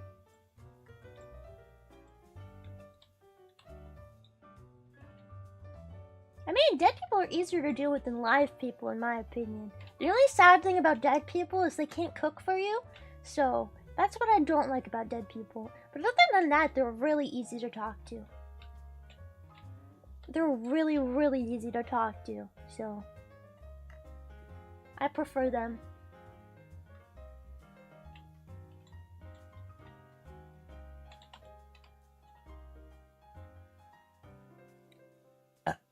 No! Oh, Mortuary Assistant? I've always wanted to play that game. I've heard some of the stuff towards the end of the game is kind of hard though, isn't it? Like the puzzle stuff? It's a little complicated, right? Maybe I could figure it out. I'm pretty stupid though, I can't even play Figment. I'm pretty sure that game is for kids, bro. I swear, if I like played freaking Paw Patrol game or Peppa Pig game, I'd probably get lost in that game too. I'm just that stupid. I'm really dumb. It's just my life. I was born stupid. Pikmin is honestly pretty hard. Okay. I'll believe you. Blah! Blah! Wash this gnome's butt. I'm not a gnome. I am a gnome. Gosh, the spare keys for Peppa Pig games. I think there's one on the Xbox Game Pass. I'm pretty sure. I don't really know if I actually want to play a Peppa Pig game.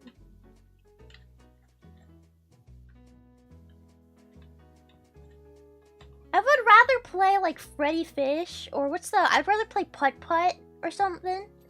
Those are more up my alley, because those are also nostalgic, you know? I remember playing Freddy Fish when I was a kid. I loved Freddy Fish.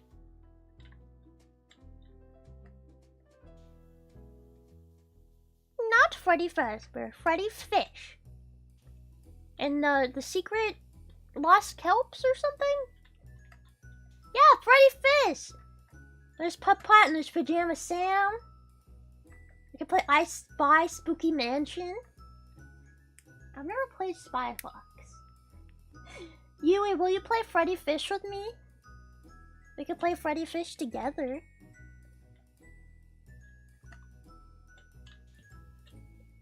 I love those old, like, games.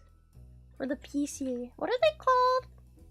The disc games? You have them on little discs and you plug them into your PC.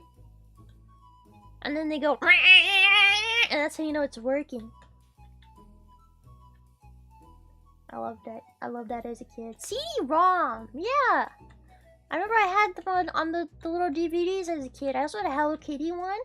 And they would... I remember you'd like put them into the thing and they would go... And you're like, ah, that means it's working. Yes! And so when I got like a Wii... for the first time ever, and it didn't really make as much terrifying noises as the CD-ROMs, I was like, is it working though? Why is it so quiet?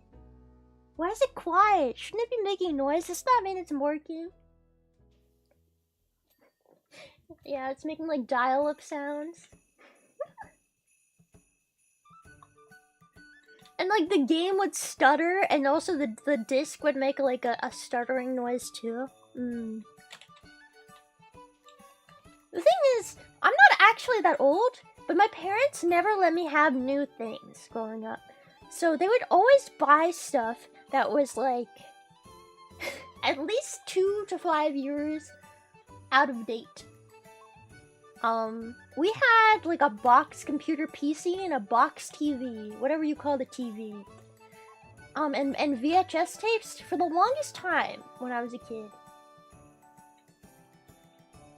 I don't even know why. Like everybody else in my school would have freaking Wii's, they'd have Xbox, they'd have their PlayStation 2 or 1. I don't remember. I didn't have a PlayStation. And they were. I remember. Oh my god! I remember going to my friend's house at one point, and what game system was Pokemon Coliseum on? What game was that? GameCube? What was it? I remember being like 8 or 9 and going to a friend's house, and they had Pokemon Coliseum. And I thought it was the craziest thing ever. I was like, these graphics are insane! Holy shit, it's 3D! 3D! Oh my god! The Pokemon are 3D! And I remember my friend being like, yeah, I mean, this game has been out for a while. Like, what? This is insane! What the fuck? That was just my life, man. My parents were always like, go outside, touch grass. And I would never do that. I would never do it. I just played the same CD-ROM on my parents' home computer over and over again until I got yelled at. I played Minecraft a lot as a kid. I was a elite Minecraft gamer. I feel like that's why I don't play Minecraft as much as an adult, because I've kind of Minecrafted myself out. I played like every mod pack ever. I loved Technic. I played on every server ever. I did the hacking. I did the Minecraft hacking where you would get the hacks and you get banned from servers. I did that. I remember crying. I did it all.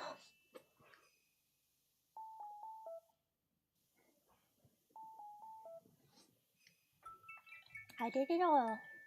And it was worth it. Did I play Team Fortress 2? No.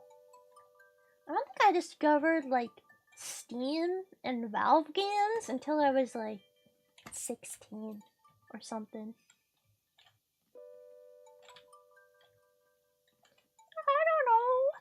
I love Minecraft. I was afraid, I've never played on single player servers though in Minecraft because I was afraid Herobrine would kill me. Because every freaking update, you would see at the very bottom or something, it would say Herobrine was like removed or whatever. And I genuinely believed that Herobrine was a virus and he would kill me if I was in a single player world and I wasn't safe because I was alone. There was multiple times I had panic attacks because the game got too scary for me. And I thought Herobrine would kill me.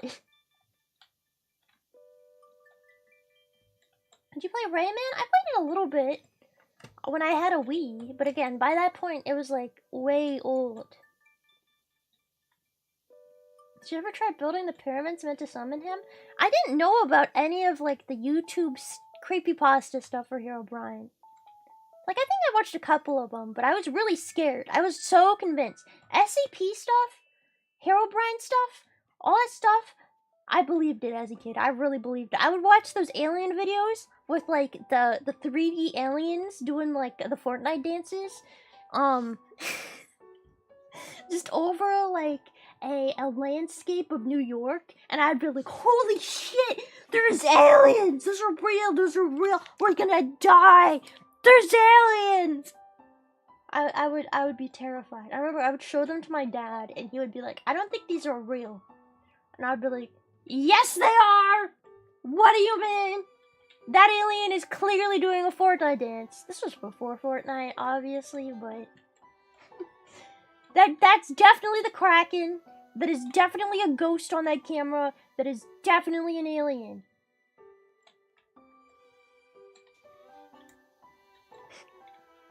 Like, sometimes I go back and I watch some of the videos I was super afraid of as a kid, and I'm just like, holy shit, I was a dumbass. I thought this was real. There was one in particular with, like, a 3D Kraken coming out of the ocean.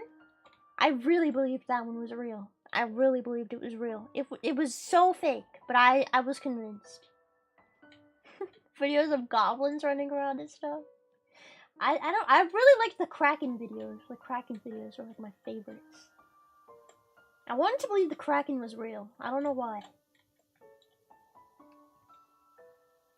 It is funny because I don't have a fear of the ocean or anything. I love the ocean. But for some reason, I really wanted the Kraken to be real. Seeing a giant squid as a kid must have sent you into a trip. Yeah, there are really big squids in the ocean. Those are kind of crazy. But the Kraken, you know, he's on a different level. He's nuts. He's nuts. I mean, as an adult, I love giant, like, biblically insane, huge, ridiculous monsters. I don't know if you guys have ever seen the anime Heavenly Delusion, but there's a lot of really crazy monsters in Heavenly Delusion. I really like those. Also, Kaiju number 8. I love a lot of Kaiju stuff. I feel like Godzilla is a little overrated, but I like Mothra. Mothra's pretty cool. There's the shrimp, or yeah, there's the shrimp. The Godzilla creature, what is that called? Ebirah or something? I think that one's pretty cool too. Yeah, Eldritch Horror. I love Eldritch Horror. But as a kid, I was so convinced it was real and I was terrified. But as an adult, I think they're freaking awesome. I really love Kaiju number 8. I love huge, ridiculous monsters. Like, if one day, Godzilla just started walking through my city, I think I wouldn't be terrified. I think I would be really happy, honestly. I think I would be elated. I would be so happy. Did you watch Godzilla -1? I've only ever seen one Godzilla movie. And I only watched it because I joined someone's Discord server and they were having a movie night. And it was what they were watching. But I've never actually watched Godzilla movies on my own. But I do remember, whatever Godzilla movie I watched, it like took place in Antarctica. And there was Mothra in it, and there was Godzilla, and it had Millie Bobby Brown, and I actually kind of liked it. I just love big monsters. I really do. I really, really do. Makes me happy. Big scary monsters make me happy. Was that the King of Monsters? Oh, maybe. Oh, there's a Godzilla analog horror? Really? I didn't know this. Oh! I do like analog horror. I find a lot of it really cheesy, but some of it I do enjoy. I love ARGs and stuff like that. You guys know about... What's it called?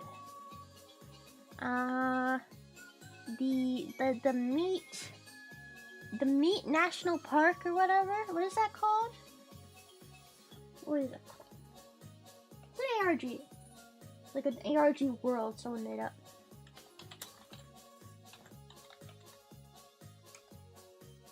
Oh, Mystery Flesh Pit National Park. I really like the Mystery Flesh Pit National Park one. It is so interesting. That one, because that's like, again, a gargantuan horror kind of situation. I love that. Really, really interesting story there. And what is that other one? This one, it was more silly. Oh, it's the Monument Mythos thing. Project. The Monument Mythos stuff. There's this one part of the Monument Mythos. A lot of it I find really silly and goofy and I don't really love. But there's this one part where they memed kind of on... What was that one? There was like these giant cargo ships that got stuck in like the canal somewhere. And it was a big, big problem. What was that? I've seen Vinicartus too. I do think that one's cool, but also kind of goofy. What's the name of that?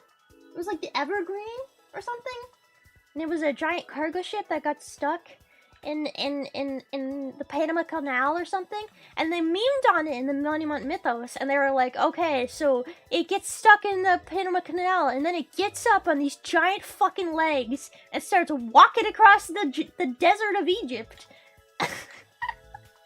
And I love that. I love, like, the pictures were so simple and so silly and goofy, and then like what happens when it falls over is really funny and goofy and silly, but I just love giant monstrosities like that. And then it died in such a funny way. It just walked into a building and then fell out. No, it tripped into a building and then died, and then its blood went everywhere, and then people like started drowning in it or something.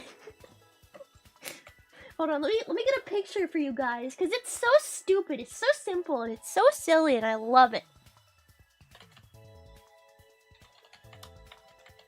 That was my favorite part of the Monument Mythos. It's like the part nobody remembers and nobody cares about, but this fucking boat just growing legs and walking across Egypt is the funniest shit I have ever thought about in my life. And I wish it was so real. Can you imagine a giant cargo ship? Cargo ships are huge, by the way. Fucking massive.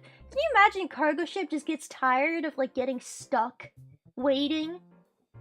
It gets stuck in the canal, and it's like, well, fuck, what do I... Oh, also, what triggered it, what triggered the ship to start walking around on its own, is they decided to fucking nuke it.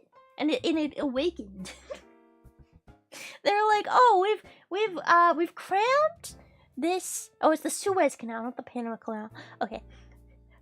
We've crammed this cargo ship into the Suez Canal, and now we're gonna nuke it to get rid of it. Because that makes sense. And then, instead of it, like, going away, it just wakes up and starts walking away. That is so funny. I love it so much. That's literally the picture in the Monument Mythos. This is all they show. That's it. That's it. That is it. It's just a fucking ship with legs walking around. And I love it so much. It's so stupid, it's so silly, and it's so goofy, and I wish it was real. I really, really want giant cargo ships to get legs and walk around. Can you imagine? And they also make him, like, they give him almost a personality. Like, he's really stupid. because he just trips and dies horribly. He's not even aggressive. He is harmless. He is harmless. He just walks across the desert and then trips and falls and dies. He didn't do anything. I love this guy. I love stupid shit like that. I love giant monstrosities. I'm sorry. I'm sorry for the tangent. I love that stupid stuff. That's part of the reason why I decided to go with like the giant snail lore in my lore video, because I wanted something like giant and monstrosity like, but I also wanted something very silly and stupid that's like not really that threatening, but at the same time, like if it was real, it kind of would be terrifying, but also people would just get used to it and they'd be like, oh yeah, giant snails eating people. Welcome to America. I love that. I love that so much.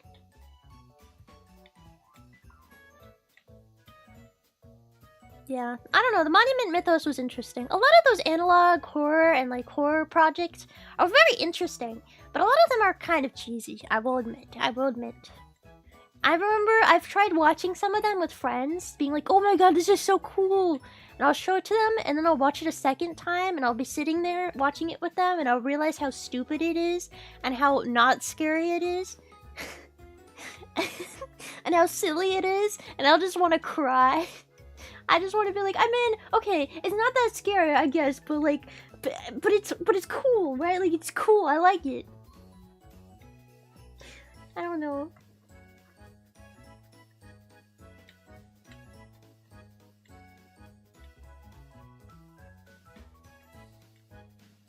They are very corny. I mean, honestly, at the end of the day, I feel like a lot of horror stuff ends up being very corny. I'm the kind of person who I watch a lot of I like to watch horror movies, but I'm never really scared by them. I almost always just think they're funny. I remember I watched Smile and Smile 2 recently. And yes, there were some unsettling parts about it. I really like Smile 1 a lot better than Smile 2, but at the end of the day, I just found them really goofy. Like, they weren't really that scary. I never really have nightmares or anything from scary movies. If you guys can recommend a genuinely scary movie, I'd watch it. But then, again, also, I feel like people, when I see something like that, people always recommend, like, gory movies and, like, really disgusting movies. Like, what's that one movie? That one horror movie where the dude is turned into a walrus? They, like, re-sew him up into a walrus, or, like, human centipede style, stuff like that. I forget what that's called. Oh, yeah, Tusk! Like, that's not even scary at that point. That's just, like, disgusting. That's, like, that's gore. That's different.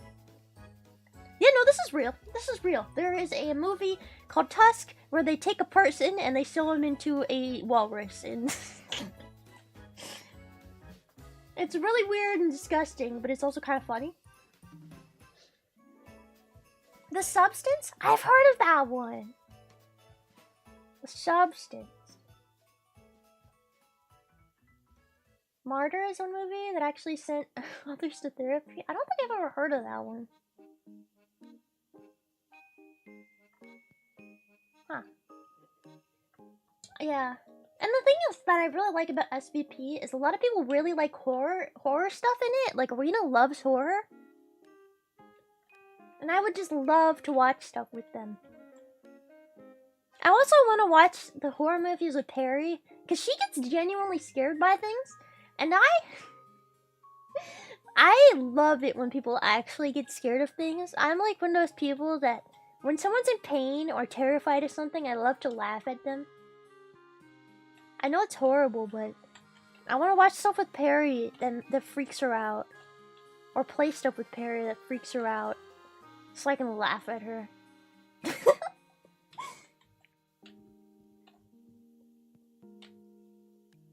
I want to play Outlast with Perry. I wonder if she's ever played Outlast. I've played Outlast is one of my favorite games. Just the first one, not the second one. The first Outlast is one of my favorite games. I would really love, if Perry's never played it before, for her to play Outlast. I love Outlast.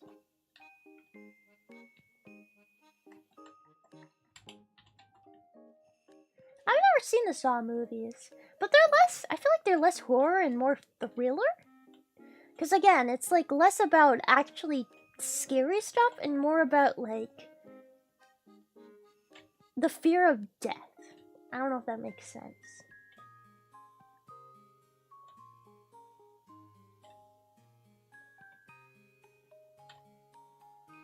Yeah. And I want to be genuinely scared. I want something that's gonna haunt me. That's gonna come up in my dreams. I want like a demon to be watching me. I want a sleep paralysis demon. I've had sleep paralysis before. I've never had a sleep paralysis demon before, but I kind of want one. I want a sleep paralysis demon to just be hanging around. I don't know. I feel like that would be really cool. I want one. It's basically at that point, it's just like an imaginary friend, you know? He's just watching over you. It will give you fears. I've heard it's really bad, but I mean, sleep paralysis in general is really scary.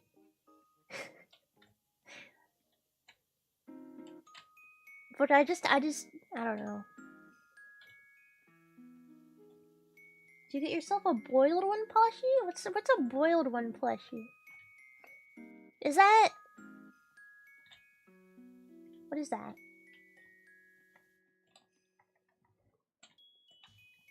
We're almost done with this ice rink. We're like 95% done. It's only taking us 2 hours.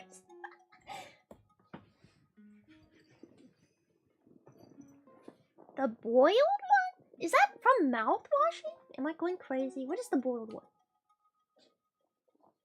The boiled one is... Oh! That! I've heard of that. I don't think I've seen that in a long horror thing. Okay. Yeah, I've heard of that. It is a meat monster, yes. I've heard of it. I think I saw some clips of it and I thought it was very silly. I thought it was very goofy. I don't think I'd actually be afraid. I do like meat monsters, I will be honest. I like meat monsters, but I am a much, much bigger fan of giant monstrosities that make no sense. Like meat, Vita Carnis, all that stuff, it's cool, yeah. But I prefer things that are giant and horrifying. Like, if I really started watching the Godzilla movies and stuff like that, I think I would really enjoy them. I just never have taken the time to do it. I think I would like it. I love giant mechs, too. Like in anime, giant mechs. I love those.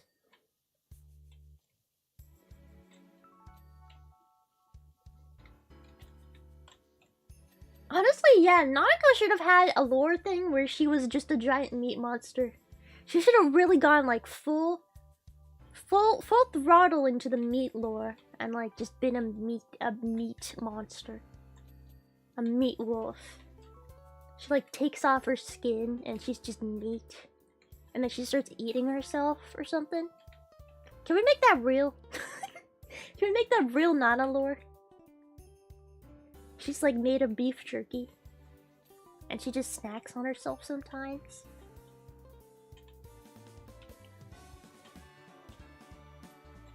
Aren't we all just meat though? Yeah! But I feel like Nana would be the tastiest. Cute girls are typically tastier from what I've heard.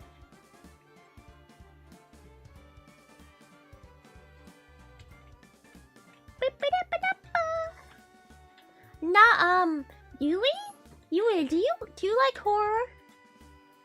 You like horror and stuff? I don't think I've ever asked Yui if she actually likes horror. If you guys need to go to bed, feel free. I don't mind. I really don't mind.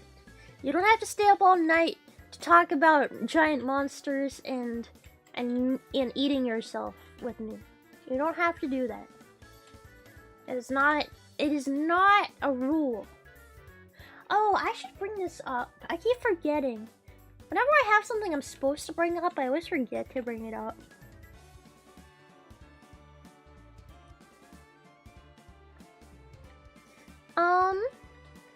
I reached monetization a couple days ago, I think. I'm planning on having a monetization celebration stream next week. I'm not really sure what day yet. I was thinking of just doing a hand cam stream and then just like titling it, "Oh, monetization celebration stream, yay!" I honestly didn't expect to hit monetization as fast as we did. I was always under the assumption that monetization for corpos took like a month at least, but we're pretty much all about to hit it if we haven't already hit it. Everyone in SVP is about to be there, I think. So yeah, I have a lot of membership stuff set up. I'm gonna have emotes that I made myself and membership stuff, and we're gonna do membership streams. I might move Lemmy Late Night to membership streams. I'm not sure yet though. Team Roach is after us. I can put little sticky notes on their heads. I don't know. But yeah, that's the news. That's the news. We'll celebrate that sometime next week, and I'll open it up next week sometime. And I don't know. Be excited. We get emotes and stuff. So that's cool. That's fun. You guys get to give me money. That's even more fun, especially for me.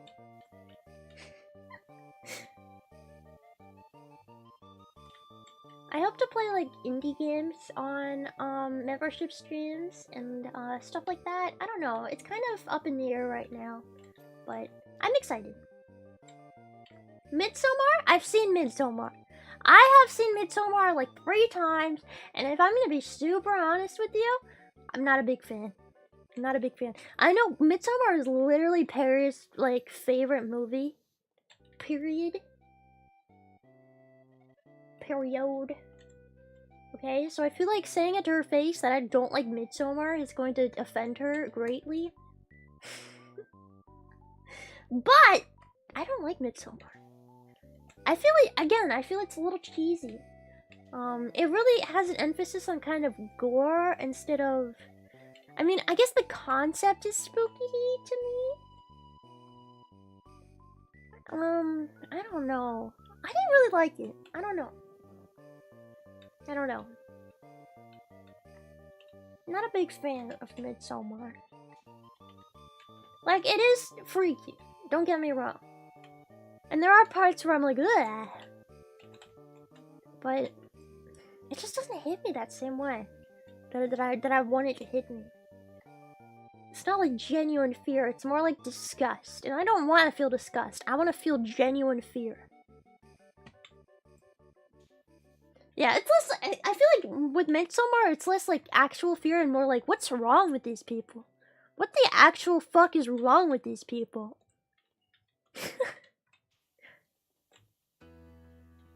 And I mean, people are just weird in general.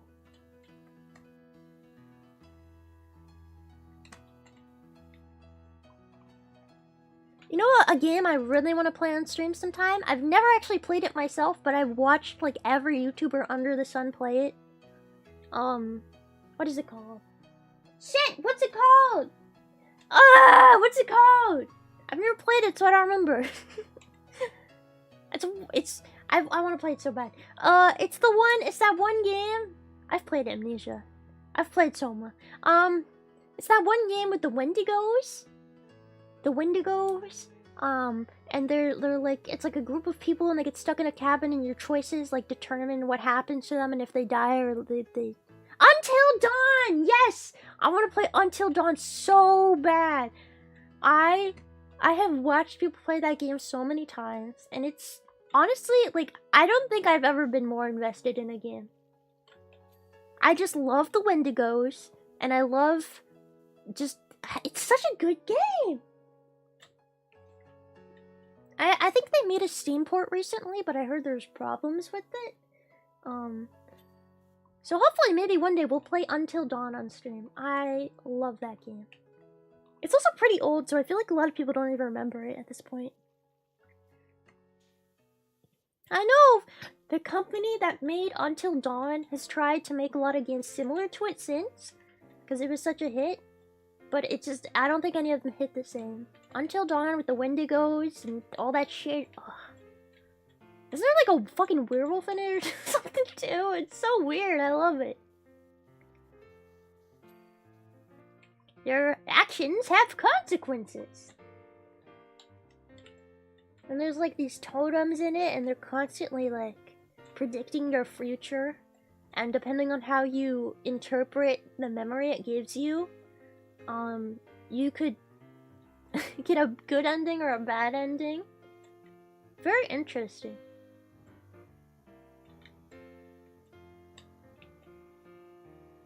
Yeah, the butterfly effect game. It does, yeah. Yeah. Yeah. I want to play that on stream. I think I'd really like it. Have I ever watched Hostel?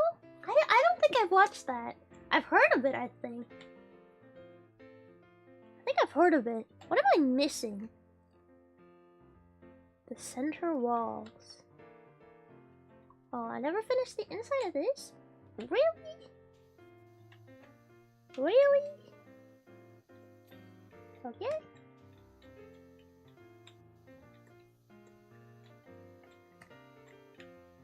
There's a vampire game? What's the vampire game? Vampire Survivors?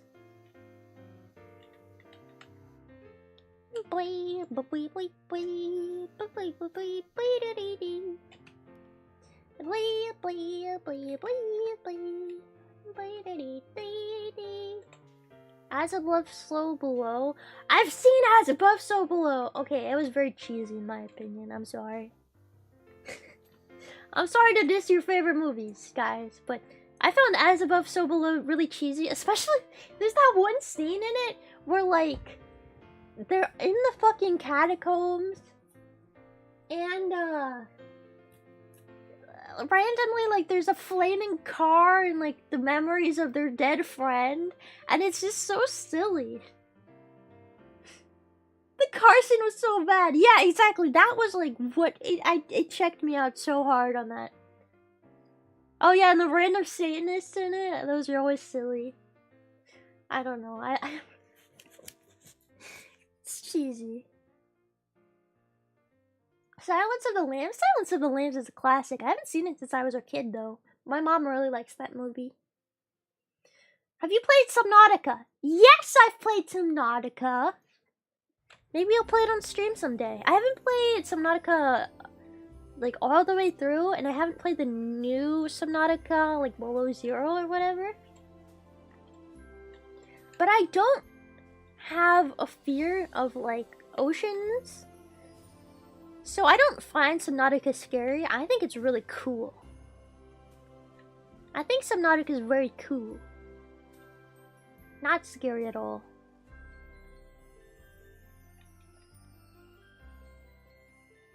Reindeer? Reindeer? Oh, these reindeer.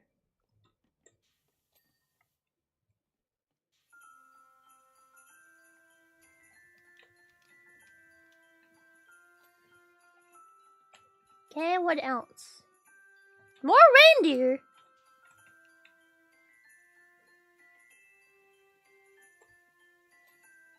There's a Japanese movie called Taro? I've never heard of that. Maybe. Polar bear! Gotta wash his tuchus. Oh yeah, he has dirt on his belly.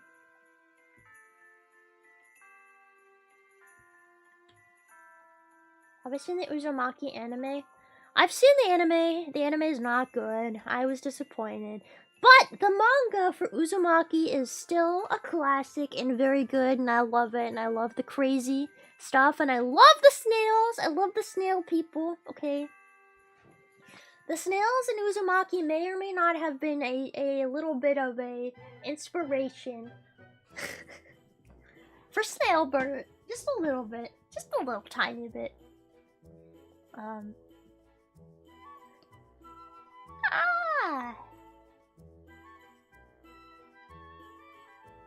Yeah. Polar bear penguin.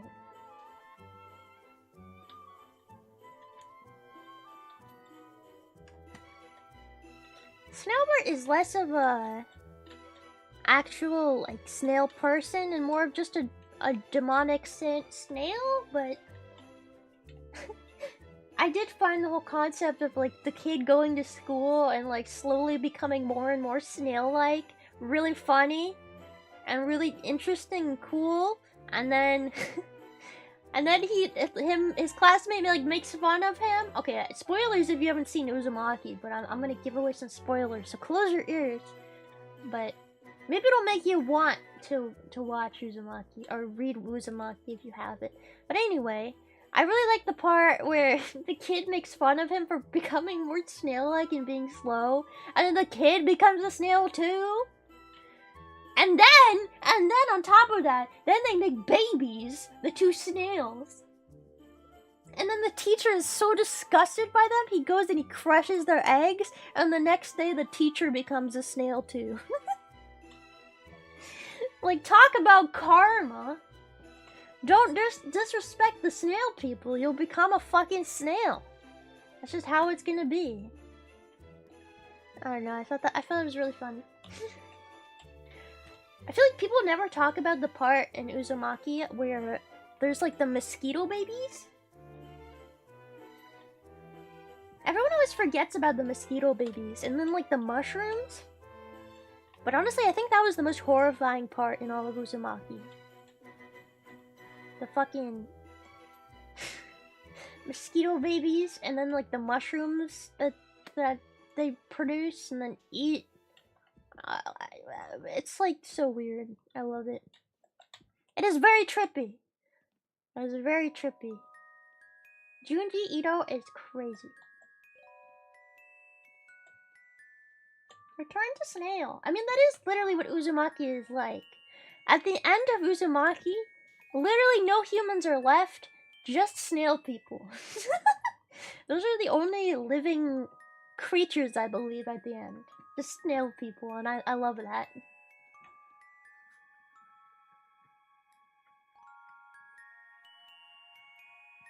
Sounds weirder than Dandadan?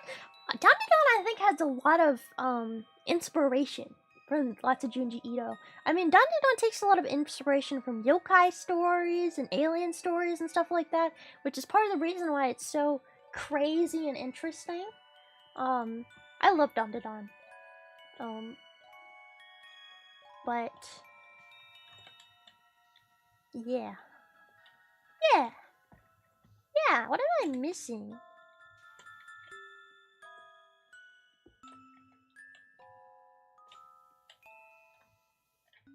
Wall bases? Wall base? Oh, what?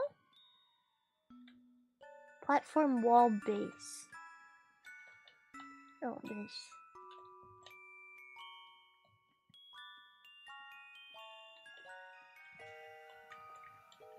Is there something in the corner there? Okay, snowman hat. Where are you keeping the dirt? Oh, gross! Right under there. How dare you? Ski penguin skis.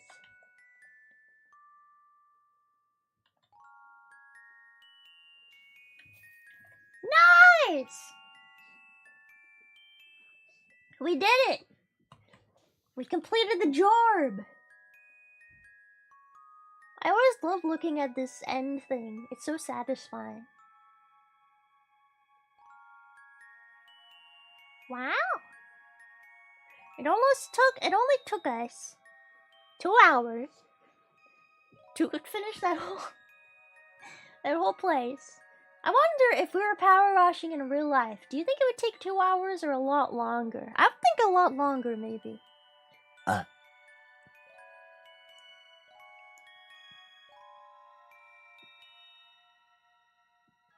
Yeah, because then the dirt would it would rinse down, and you'd have to wash the down areas more, and the water would just move around the dirt. Gross. Gross. Gross. Disgusting. I don't know, a lot of times when I'm just very, I don't know, I just want something to do with my life, I'll just play Power Washing Simulator. It's so satisfying. So satisfying.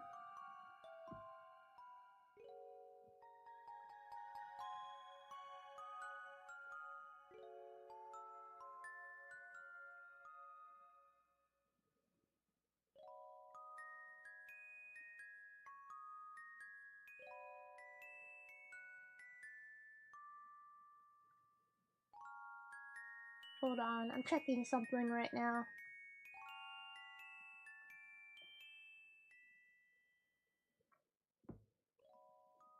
Ah. Wah! Wah! Wah! Wah! I wanna finish, it's not Christmas themed, but I wanna finish doing this playground. I don't know if we'll actually finish it tonight. I just wanna work on it a little more. I just feel the need to, and I don't know why. I don't know why, I just want to! Also, I was thinking about, I know on my schedule, I said I was gonna take,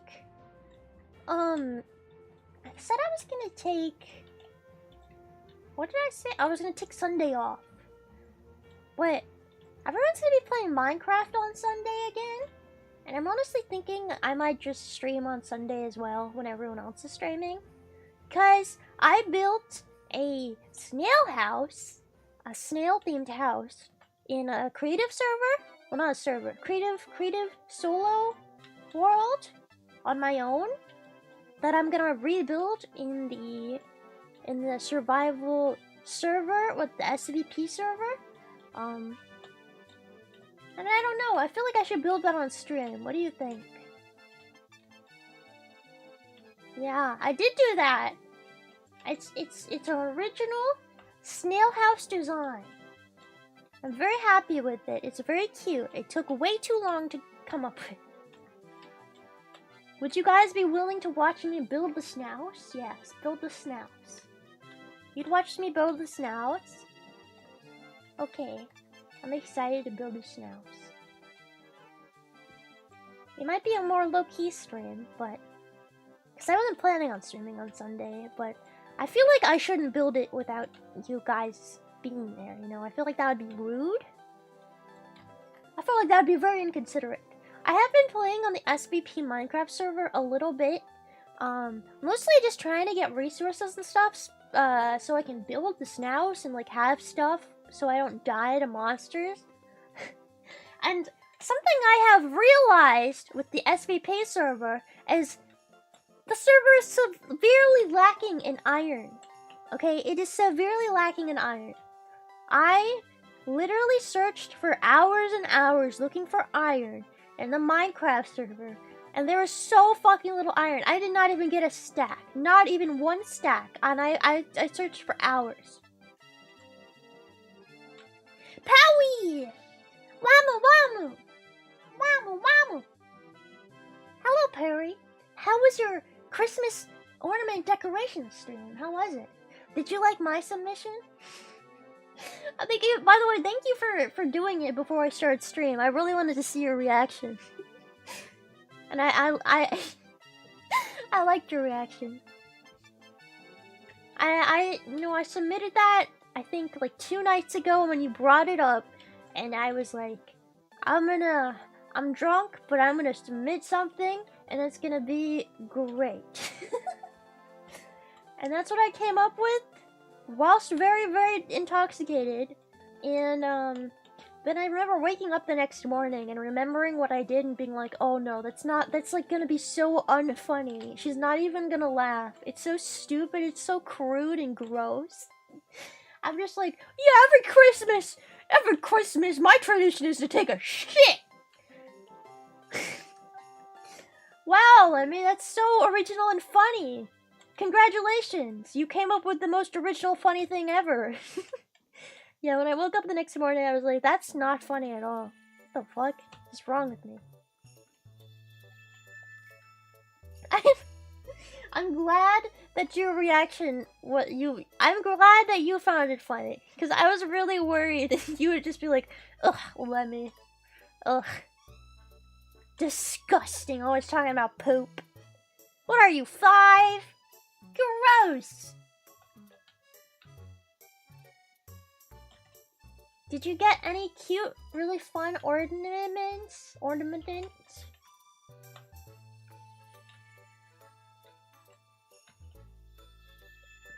I have a lot of poop problems, okay? So I feel like I need to talk about it all the time. When I was a kid, I had so many poop problems. I had constipation issues all the time. It was really just an anxiety thing. Because, like, when I get anxious, I get, like, I get, like, the poops. But then, also, there's a point when I get so anxious, I just become constipated and can't poop for weeks. So that was, like, a problem when I was a kid. So that's why poop is so... that's why it's so important to me. Sorry about talking about poop all the time, but... It's just a very important part of my life. You know? Traumatic, but also very important. Okay? I seriously went to the doctor when I was a kid so often because I was just constipated. And when you're like really constipated, it is so fucking painful, bro. It feels like there's spikes inside of your body trying to claw their way out. It's horrible. Yeah, snails get very constipated. Yeah, weeks? I mean, yeah. It was bad. It was really bad. And then I had to go to school on top of that. When I had like a 20-pound butt baby inside of me. It's horrible, man. Truly scarring. I don't recommend it. Terrible.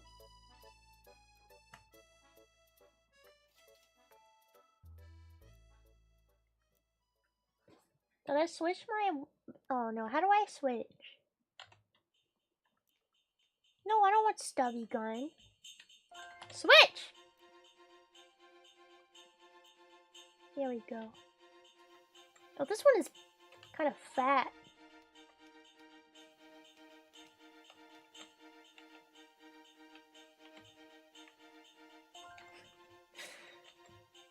Don't poop for weeks. It's horrible. No, I don't recommend not pooping for weeks. It's the worst. Can you tell me how to make snail cider for research purposes? No, that is confidential, actually. It is a secret formula that has been passed down for generations between fellow snails, who all share in the same ideation that I do, which is kill all humans. So, yeah, it's actually top secret, and we can't share that. It's like the Krabby Patty secret formula, you know? We just can't go around giving that out to just anybody, you know? Then it wouldn't be secret anymore.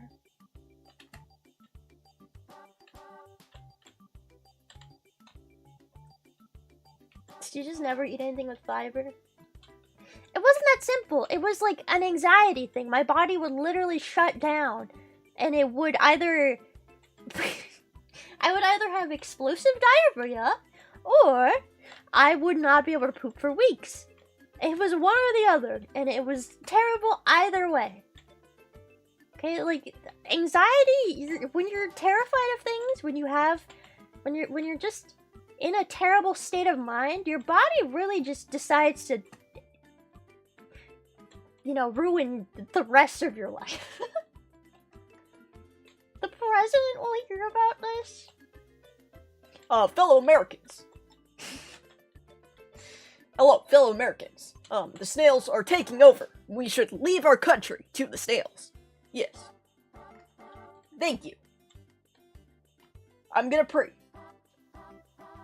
How do you like my Obama voice? Is it bad? Fellow Americans. Yo, is that Obama? Spot on impression. I love doing the Obama voice. I've talked about it before, but I freaking love Game Grumps. It is such an integral part of like my childhood watching Game Grumps. And they like had this bit in there for a long time where they would just they would do an Obama voice and they would go, I'm gonna pray. I'm about to pray. My fellow Americans, I am about to pray. I'm gonna pray. and it was just so stupid and I loved it. And I still quote it to this day. Yeah, I'm gonna pray. Also, the Mickey Mouse, what is this stinky fart doo-doo? This is a bunch of shits on top of farts on top of a sandwich.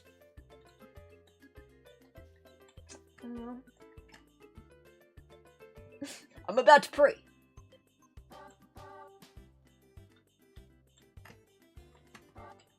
I really wanted to make a YouTube channel when I was younger that was like Game Grumps.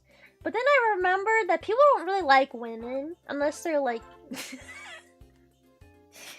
Okay, I'm just gonna be like 100% honest. I don't think Game Grumps would ever work if it was two women. Okay, like I just don't think it would. It really wouldn't. I don't think it would. It wouldn't hit the same. So, unfortunately, because I am a woman, I will never be able to live my Game Grumps dreams! So instead I became a VTuber. And instead I will live my anime weeb girl dreams, you know, instead. I don't know, there's a lot of humor I feel like just doesn't hit the same when a woman says it. And I don't really mean that in a sexist way, but it's just true. I mean, it just is. It's like a different kind of funny. It's more like ironic. I don't know. I don't know, maybe. I don't know. Hey, I'm Snail. I'm not so Snail. I love Game Grumps so much. I loved watching their Danganronpa playthroughs too. Those are really good. Those ones are really funny. Those ones are newer too, but and there's Sonic 06 way back in the day. Can you imagine if one day I could like get on Game Grumps? Do you think they would invite me ever? I would piss myself. I would fucking pray. I would pray so hard. If I could get on Game Grumps one day.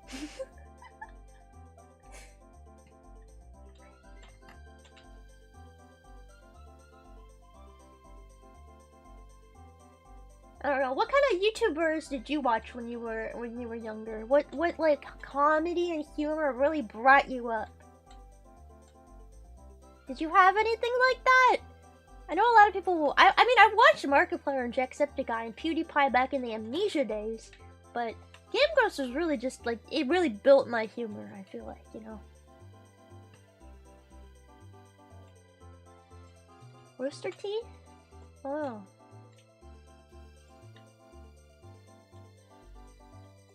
Skydas Minecraft? Yes, I also, when I was like in elementary school, I watched Skydas Minecraft as well, okay. I also watched the Skydas Minecraft, I will admit. But I don't think it built my humor. I think it was just a thing kids watched. The ASDF movies. Oh yeah! Smosh! Shut up! I remember watching Smosh too. I remember I downloaded their app that was literally just a soundboard and it would just say shut up and stuff like that. I remember that.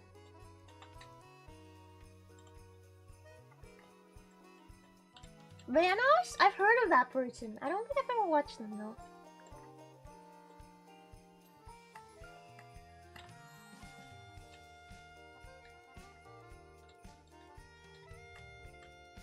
I feel like a lot of creators that we looked up to when we were younger have been cancelled. I feel like for a lot of people, when they get really famous, I'm not sure if it's an effect of the fame or if they were always just a bad person. And like, because they're so much more popular, statistically it's more likely for somebody to air out their dirty laundry. Or if it's that fame got to their heads and they felt like they needed to do bad stuff. I don't know which one it is. I mean, it could be a mixture of both. But I don't think it's bad if you watch somebody when you were younger and they're a bad person. They turned out to be a bad person. I don't think that's a bad thing. That's nothing on you. That's just unfortunate. I mean, some of the most popular YouTubers, Shane Dawson, were, you know, not great people. I did not fuck my cat. I did not come on my cat. I did not put my dick anywhere near my cat. I have made a severe and continuous lapse in my judgment. I love quoting YouTuber apologies. It makes me feel happy. YouTuber apologies are so fun. If I ever do a YouTube apology, you bet it will be so memeable. It will be the memeablest apology ever. Bring out the ukulele. Bro, I hate ukuleles so much. I don't even know why. I just have a burning hatred for ukuleles. Like, they are the most white girl thing ever. And so when that happened, I was like, of course she brings out the fucking ukulele. Oh my god. I hate this. I hate this. I will do it again. And I will probably apologize again. And I don't like ukuleles. I'm sorry, I don't like ukuleles! That's what I'm gonna apologize for. Hating ukuleles. I've made a severe and continuous lapse in my judgment. I fucking hate ukuleles. I think they're the stupidest instrument in the world and only dumb white girls play them. And if you play them and you're not a dumb white girl and you're actually really good at playing ukuleles, I apologize, but also I think you're pretty stupid. And I think you should find a better fucking instrument to play. I just hate ukuleles. How about the cymbal? Bro, if you can play the cymbal, honestly, better than the ukulele. I don't like ukuleles. Hate ukuleles. Actually, I don't apologize. I loved every second of it. Fuck you. I'm not sorry.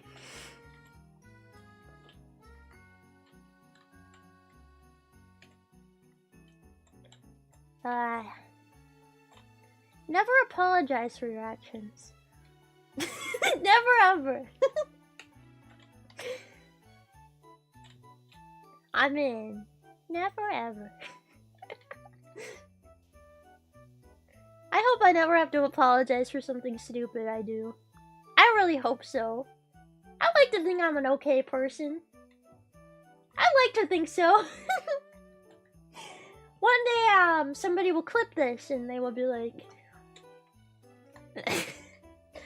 remember those days? Remember when she was innocent and based, and now she's this? Wow. I miss the good old days.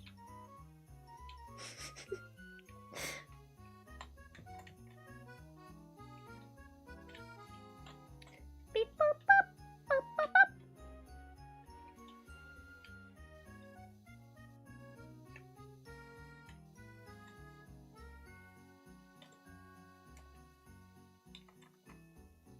Beep, boop, boop, boop, boop, boop, boop, boop. Okay, wait, can we just talk about what the fuck made this playground so goddamn dirty? Was there a fire?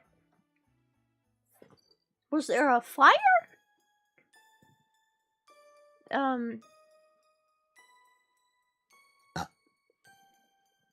Kids? Okay, kids are pretty nasty, but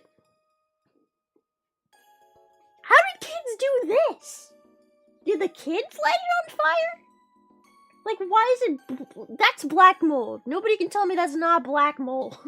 If that's not fire damage, that is black mold. And I don't know... Do kids carry it around?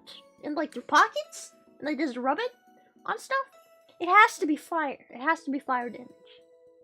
It has to be. Nothing is this black. Unless it's fire. Maybe we're like... Maybe there was a giant wildfire and like all of the surrounding buildings. Well, there's no surrounding buildings, so actually this might be canon. All the surrounding buildings were burnt down. Nobody lives in the area anymore, and for some reason we're power washing just as a random play structure that somehow stood the fire. That's my canon theory now. Why is the fence so clean? Well, the fence is new. We built this after the fire, you know. The fence is brand new.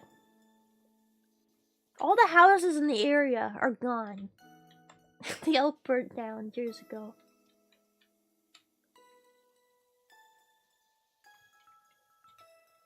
Volcano soot? Maybe. I don't see any volcanoes. There's a couple cities in the distance. Maybe this is back like during the what do you call it?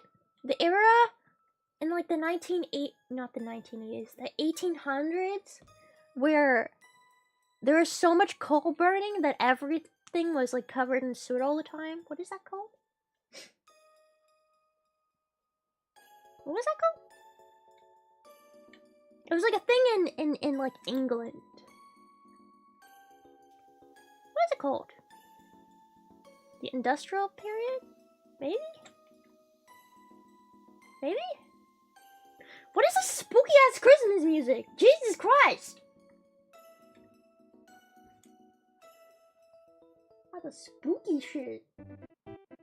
Spooky Christmas music! Maybe it is the Industrial Revolution. The Great Smog of London. Maybe it's that. Yeah, I just remember reading in history books that like Europe and England and London at some point, it was like they were burning so much coal that everything was black. Like all the trees were covered in soot. And it was just, and people couldn't fucking breathe. That's what I imagine. Maybe that happened here?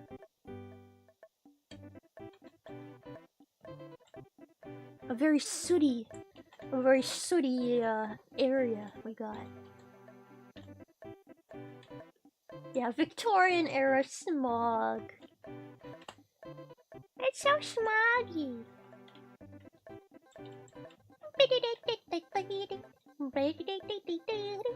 I always put on Nintendo music in the background because, fun fact, Nintendo music is technically copyright free for streams because if you play Nintendo games, obviously, unless they're like a brand new Nintendo game, Nintendo isn't gonna copyright you for playing their game and having their music play while you're playing their game. So, if you play Nintendo music on stream, you're not gonna get copyrighted for it most of the time. Like 99% of the time. Fun fact!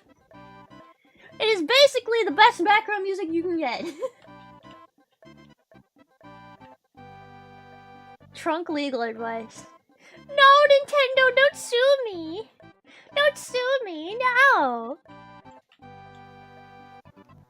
I love Nintendo, okay? I love Nintendo. Don't sue me, Nintendo. I love you. I will sell my soul to you. I will. I will shill you, Nintendo. I'll do anything. I'll play your shitty Pokemon game for like $70. Get me a new Pokemon game that's just disgusting slop and barely works. I'll play it. I'll play it, Nintendo. I'll buy it. I'll play it. I swear. I'll do it. I'll do it for you, Nintendo. I'll do it. Please don't sue me.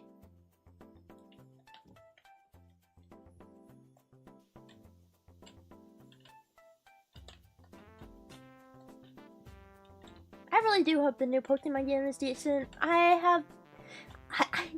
hopes are incredibly low, though. I feel like it's not gonna be. I feel like it's not gonna be that good. I feel like it's not gonna be that great, guys. Like, don't get me wrong. I enjoyed parts of Scarlet and Violet, but it's so broken. It's so broken. Being a Nintendo fan is like being in an abusive relationship. Sometimes, yeah, especially with Pokemon. Specifically with Pokemon. Because Nintendo, every once in a while, still does put out decent games. Don't get me wrong. Like, they do put out good games still. Pokemon? Their Pokemon games, however, in the recent years are not so decent. Not so decent. I miss when Pokemon was whimsical. When was Pokemon whimsical? How far back do you gotta go? I mean, personally, my favorite Pokemon game was Platinum. And I also really liked Heart Gold. But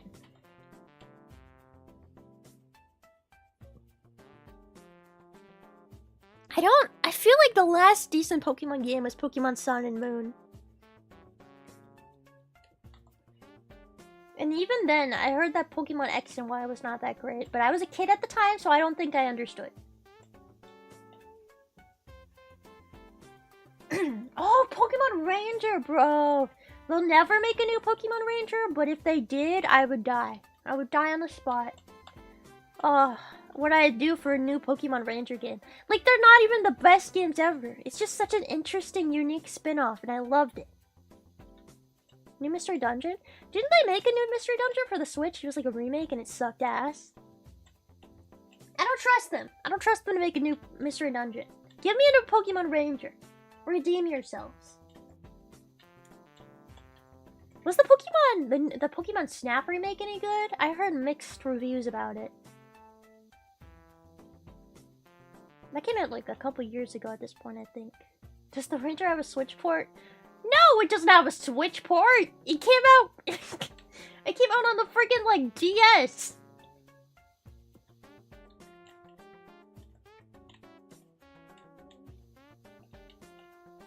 The Snap game was a whole new game. Was it?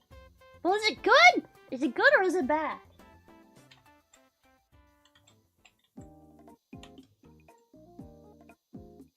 This new Snap game is unironically the best Pokemon game on Switch. Maybe I should get it then. Perhaps. Perhaps.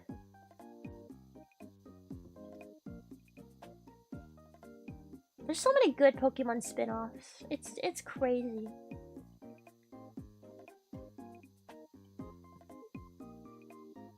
Pokemon Legends Arceus, I feel like was a really good game. Again, it was very unfinished in my opinion. But I feel like it was more of a concept. Like, they didn't make it really one of the main series games. It was pretty much a spin-off. And I appreciate that. You know, they weren't like, oh, this is the game. This is the game. You know, the Pokemon game we're putting out. No, they were like, oh, this is a concept of an idea of a game. We have a concept of a plan. we have a concept of a plan, and this is it. And, you know, I like that. And it's a good concept, a good idea, good like. I liked it, but then they came out with Scarlet and Violet, and I didn't like it.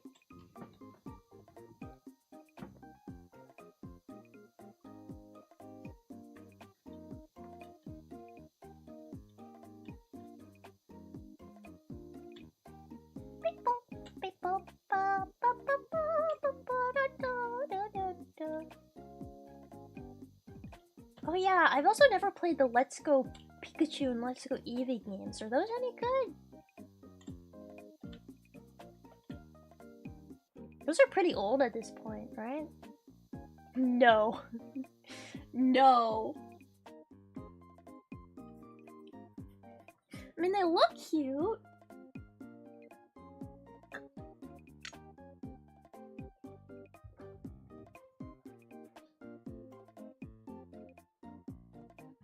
I will be honest, I did kind of like, I think it was it a Diamond and Pearl remake on the Switch? I did kind of actually really enjoy those. But I feel like I enjoyed it less because it was a good game, and more because I liked the games when I was a kid, and it was nostalgic, and, yeah, Brilliant Diamond and Shining Pearl, and it was cute, you know. Was it actually a good game? I mean, it was a good game, kind of. It was entertaining. Was it broken as hell? A little, yeah. You know that glitch in it where you could literally, you could be in your inventory like the whole game or something? Like the game. Yeah, if it wasn't based off of a good game, it wouldn't have been a good game.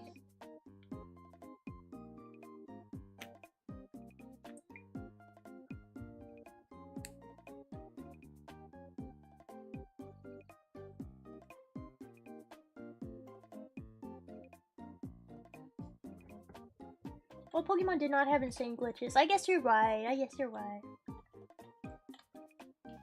But I feel like glitches in older games is like more charming. You know what I hate? You know what I hate? So much. I fucking hate! I hate Nintendo Switch cartridges so much.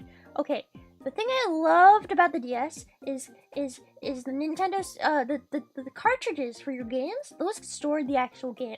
But now with Nintendo Switch cartridges, there's literally no reason to ever get a physical copy of a game anymore, because the cartridges don't actually store the game. What they really store is like a key code for the game, so you can download it online.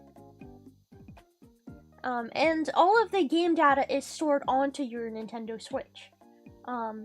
So your Switch runs out of space real fast. And it's not like you can just unplug the game and plug in a new one. No, you gotta delete all your data. Yeah, or you've gotta get the online Nintendo membership cloud bullshit thing. Which, I mean, everyone has anyway, but fuck you, I guess. It's another $9.99 a month or whatever. I'm a little bit of I love having physical copies of games and having a shelf where I display them all. I love them all lined up next to each other. It's so nice, but there's no point in buying Switch physical games anymore. Or just ever, because they're not stored on your Switch, they're not stored in the game cartridge, there's no point in the game cartridge. It's fucking useless. That makes me so mad.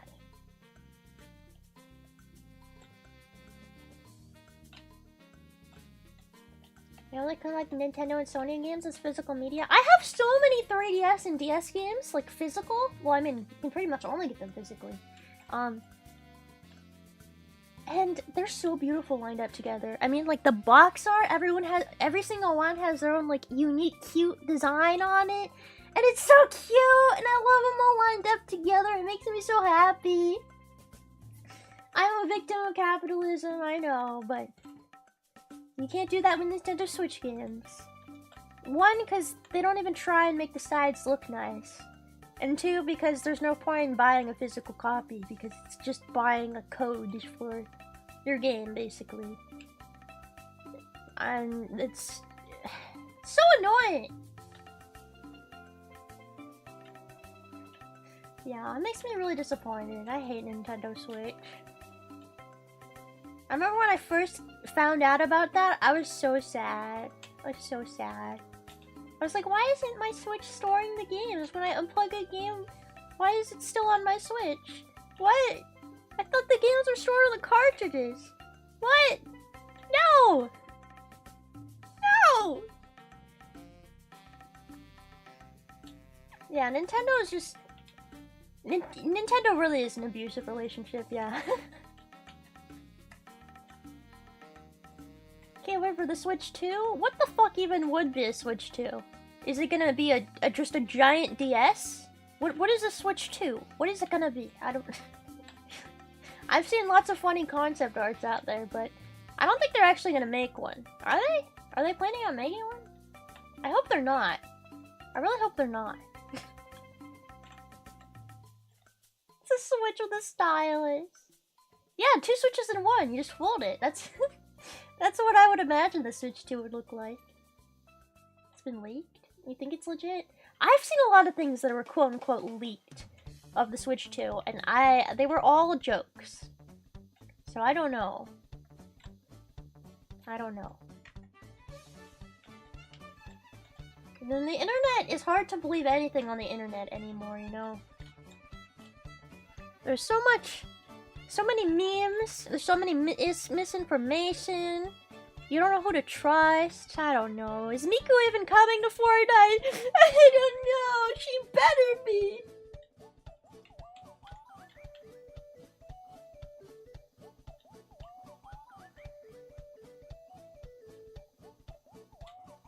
You sound like you've been on Facebook too long. It's not Facebook. I haven't even had a Facebook account since I was like 12. I'm talking more about Twitter. There's a lot of stuff I see on Twitter and it's just not real, and then I get sad. like Miku in Fortnite. I know Miku is actually maybe possibly coming to Fortnite now, but in the past I have seen fake leaks from Miku in Fortnite. It always makes me sad because it's not really happening. And all I ever wanted was Miku in Fortnite, and they kept pretending it was real and it wasn't. I can't trust anyone.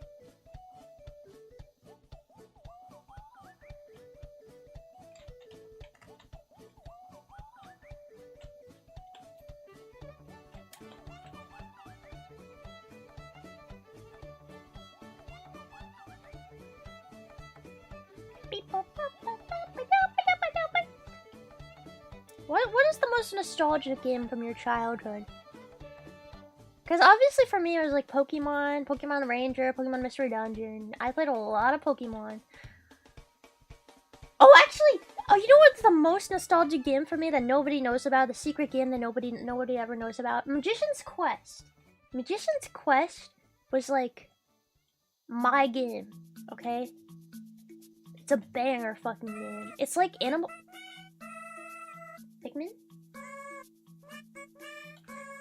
It's like Animal Crossing, but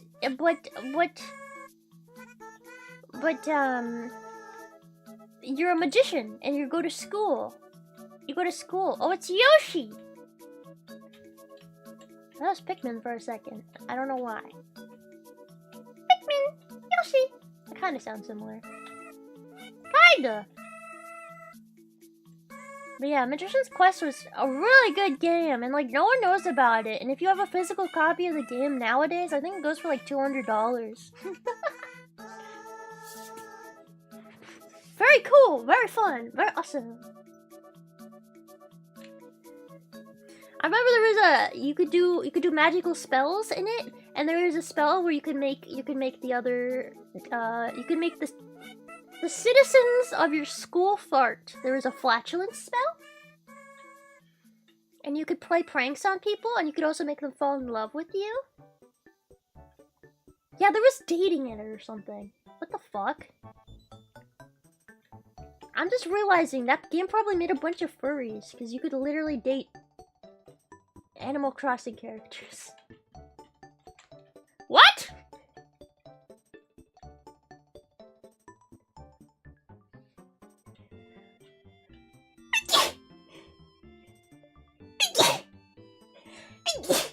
Fuck! Sorry. Oh. Ugh. Ugh. I don't know what Pixel Gun 3D is. Paper Mario? Oh, I played Paper Mario on the DS. Ooh. Mario Kart 64? What's Perfect Dark? I don't know what that is. Piku Nico! I've played Piku Nico, yeah, I have played it. I think I played it on my Switch. I liked Piku Nico. Very cute, very fun. Yeah, how many furries were made from games like Animal Crossing and Magician's Quest, I wonder. They see these cute chibi animals and they're like, oh yeah, oh yeah. Yeah, baby. Not me, personally. Because there was no bug characters. And that's the only ones I like.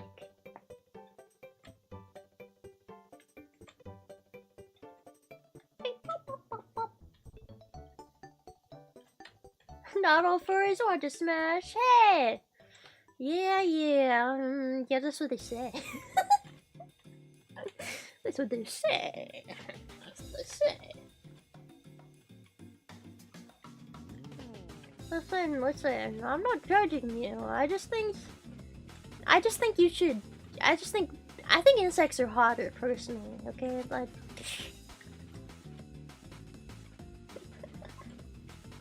Bug girls, super cute. Bug girls, super hot. Super fucking hot, man.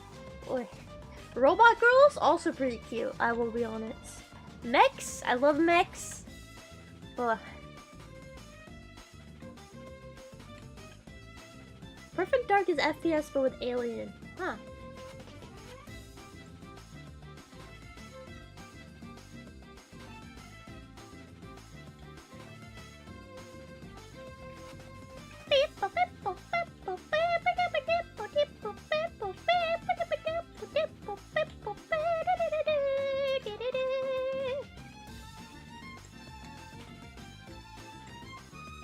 I'm not ashamed of my love for bug girls, okay? They deserve love. Everybody sees bugs and they go, ew, gross! I am one of the few that loves them, okay? And I should be proud.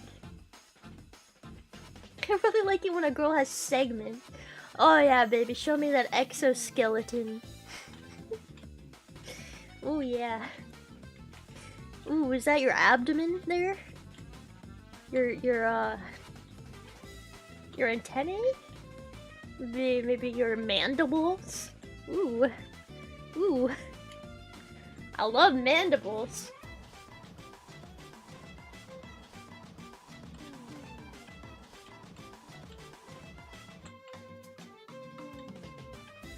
Yeah, everybody needs a mantis girlfriend. She won't let you live. But believe me, it'll be worth it. I do think mantises are pretty interesting. They are very beautiful creatures. I had a mantis once. I had an orchid mantis. She was fucking gorgeous. And watching her eat the bugs that you feed them is so interesting and just beautiful. I love them. I love it. I love it. I love it.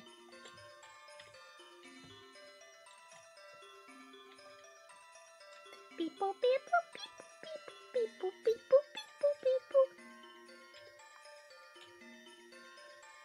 I also think crabs are pretty cool. Crabs, lobsters. I think those are pretty cool too. I don't discriminate against the ocean bugs. Ocean bugs deserve love too.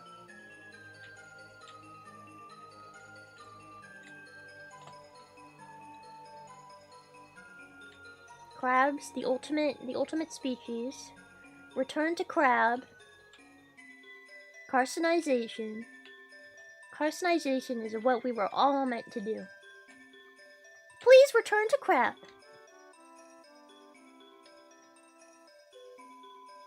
Isopods are pretty cool, yeah. Millipedes, I also really like millipedes and centipedes. Centipedes are kind of scary, but I like millipedes a lot. They're detrivores. Detrivores are very cool.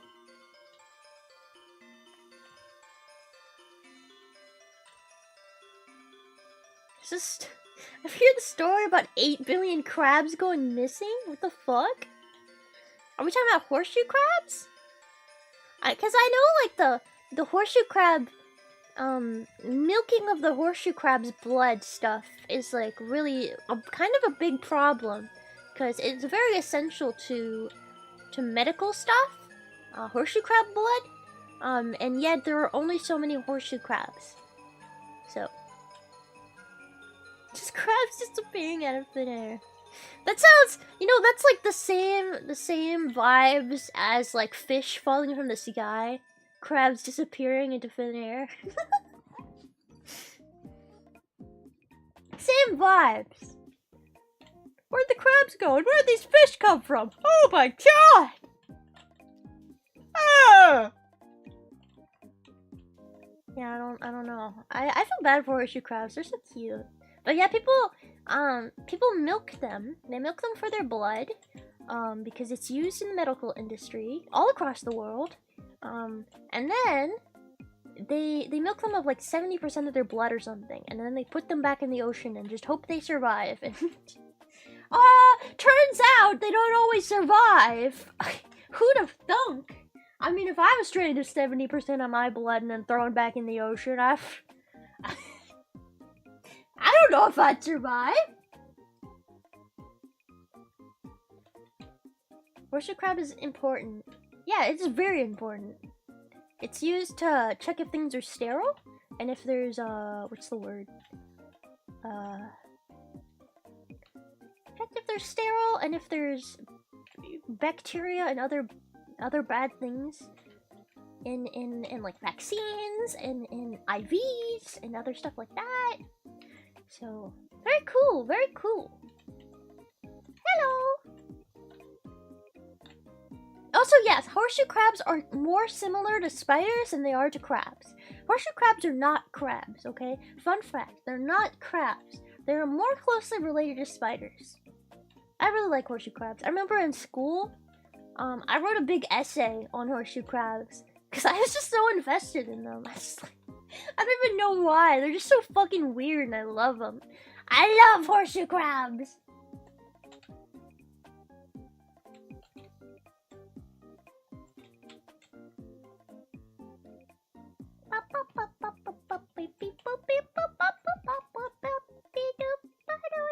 Hello! You know, another animal I feel bad for that we overfish and eat and use too much, octopi. I feel so bad for octopi. They're so smart and sentient, and yet people still eat them. And I know people say, "Oh, they taste good though," but do they really?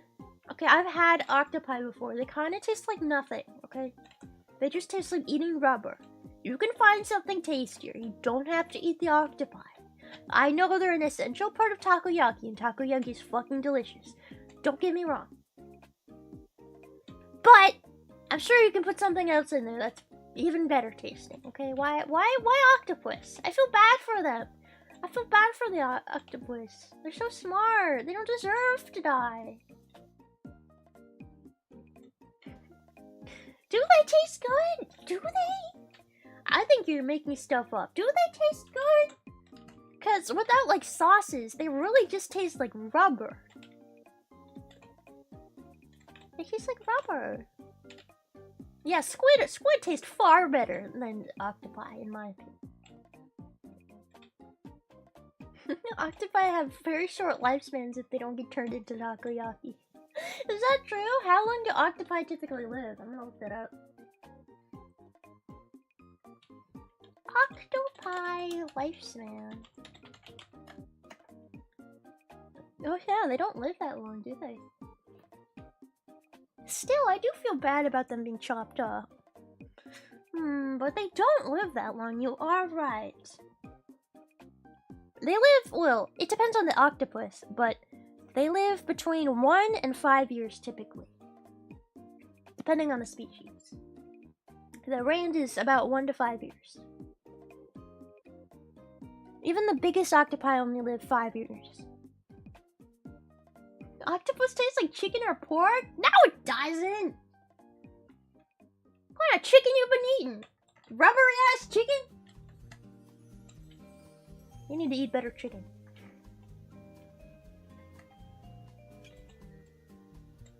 I have chickens. I own 2 cock. Guys, I have 2 cocks. This is true. It is a fact. I have 2 chickens. Okay, I really do. Not rubber chickens. I have that too. I have a rubber chicken. And honestly, sometimes I love chicken. Bro, I love chicken, don't get me wrong. But sometimes when I eat chicken, I feel so bad. I feel so bad for the chickens, man. I do. But then, they also taste so fucking good, man. Like a Popeye's chicken sandwich. Holy fuck, man. Ugh. Oh, yeah. I love chickens though. They're so cute and they're so funny and they're really stupid. And I have this one chicken that I raised from when she was a baby, and she's like attached to me, and she'll try and come into the house all the time, but we can't have her in the house because she'll poop everywhere, and that's disgusting. But she'll like sit on the back porch and just be like, because she just wants to come inside. I feel so bad. Chickens are really cute. Why are they so cute? Why?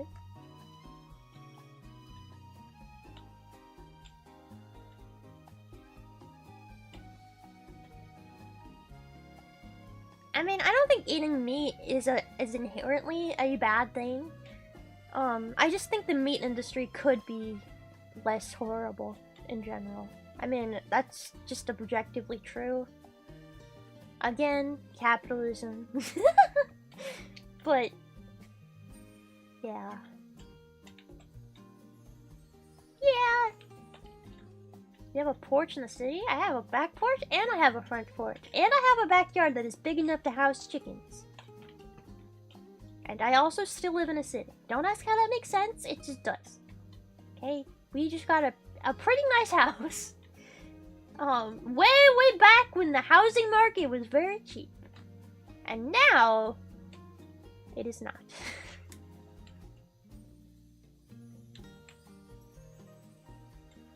That being said, granted, it is like a 200-year-old house, and it doesn't have working AC, and the electricity is failing at like all times. So, I mean, you know, you get what you get.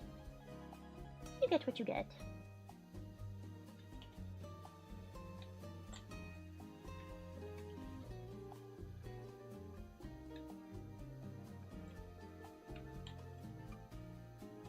Yeah, no AC is seriously the worst thing ever. It's terrible, I hate it!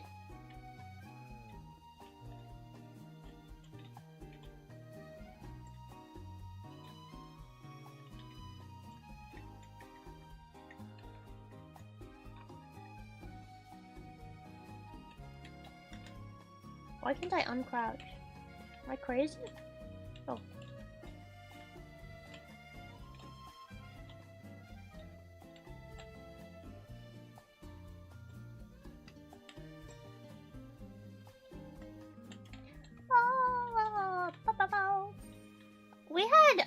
We've had other chickens in the past, and one of our chickens, we left the coop open one night, and a possum actually came and killed one of our chickens, and it was horrible. It like gutted them, and the chicken was still alive. It was horrible. And all of like its organs were falling out, and it was alive. Oh. Ah. Terrible. You only make that mistake once, you know, and then you never make it again.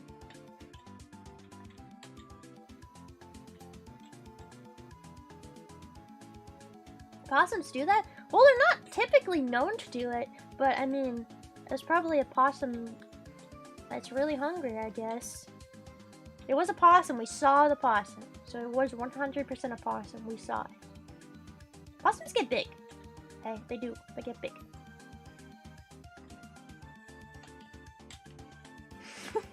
Why'd you let this do this to me, Baka? Oh, it's really sad, it really is.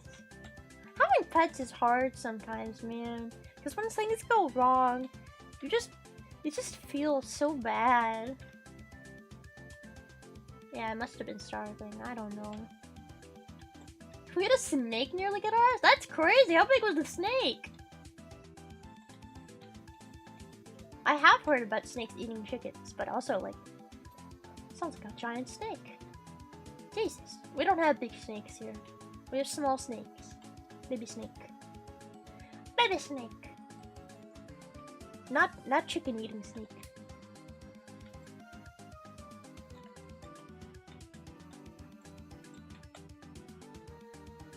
Having neighbors who are farmers as a child allowed me to see lots of animals get deleted in gnarly ways. Jesus.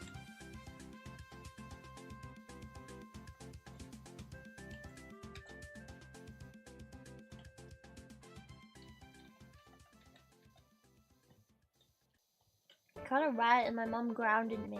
What are you, a cat? Are you like a cat bringing your mom a rat? You're like, Mom, I've got a present.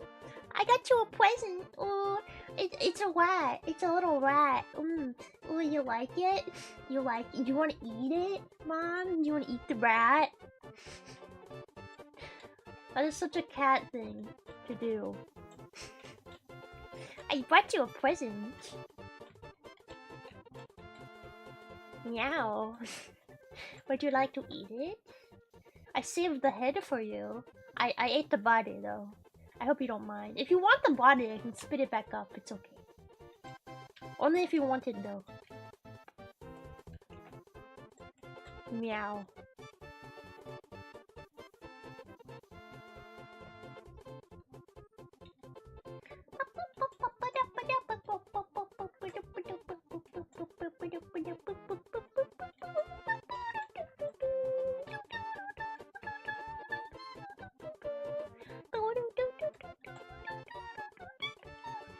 I think I'm gonna stop playing for today. I think I'm tired. I think I'm gonna go to bed. I don't think we're gonna finish this play structure tonight, and yeah. Meow. Meow. The washing has driven me insane. I don't know. Well, I thought maybe we could complete this, but I realized there's a lot more to do. Well, I mean, actually, we're doing pretty well, but whatever. Is there anyone streaming right now, or is it too freaking late? Oh my god, it's 12 a.m. Holy shit! That's nuts. That's freaking nuts. Cashews and shit. Lots of cashews. Delicious, delicious cashews. I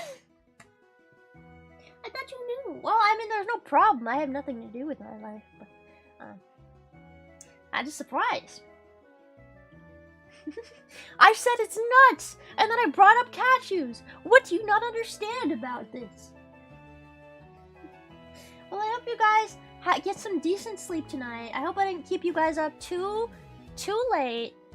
Make sure to get some good sleep, and sleep in if you can, so that you can be nice and rested, because sleeping is fun. I love sleep. Okay, do that. I hope you guys enjoyed the stream, and I will see you guys tomorrow night, same time, 9. I know it's late, but I will see you guys same time tomorrow night, for VCAT with Perry. Yes. So if you want to be there for that, you can. All right. Thank you guys for stopping by. Bye. I'll see you guys. Bye bye.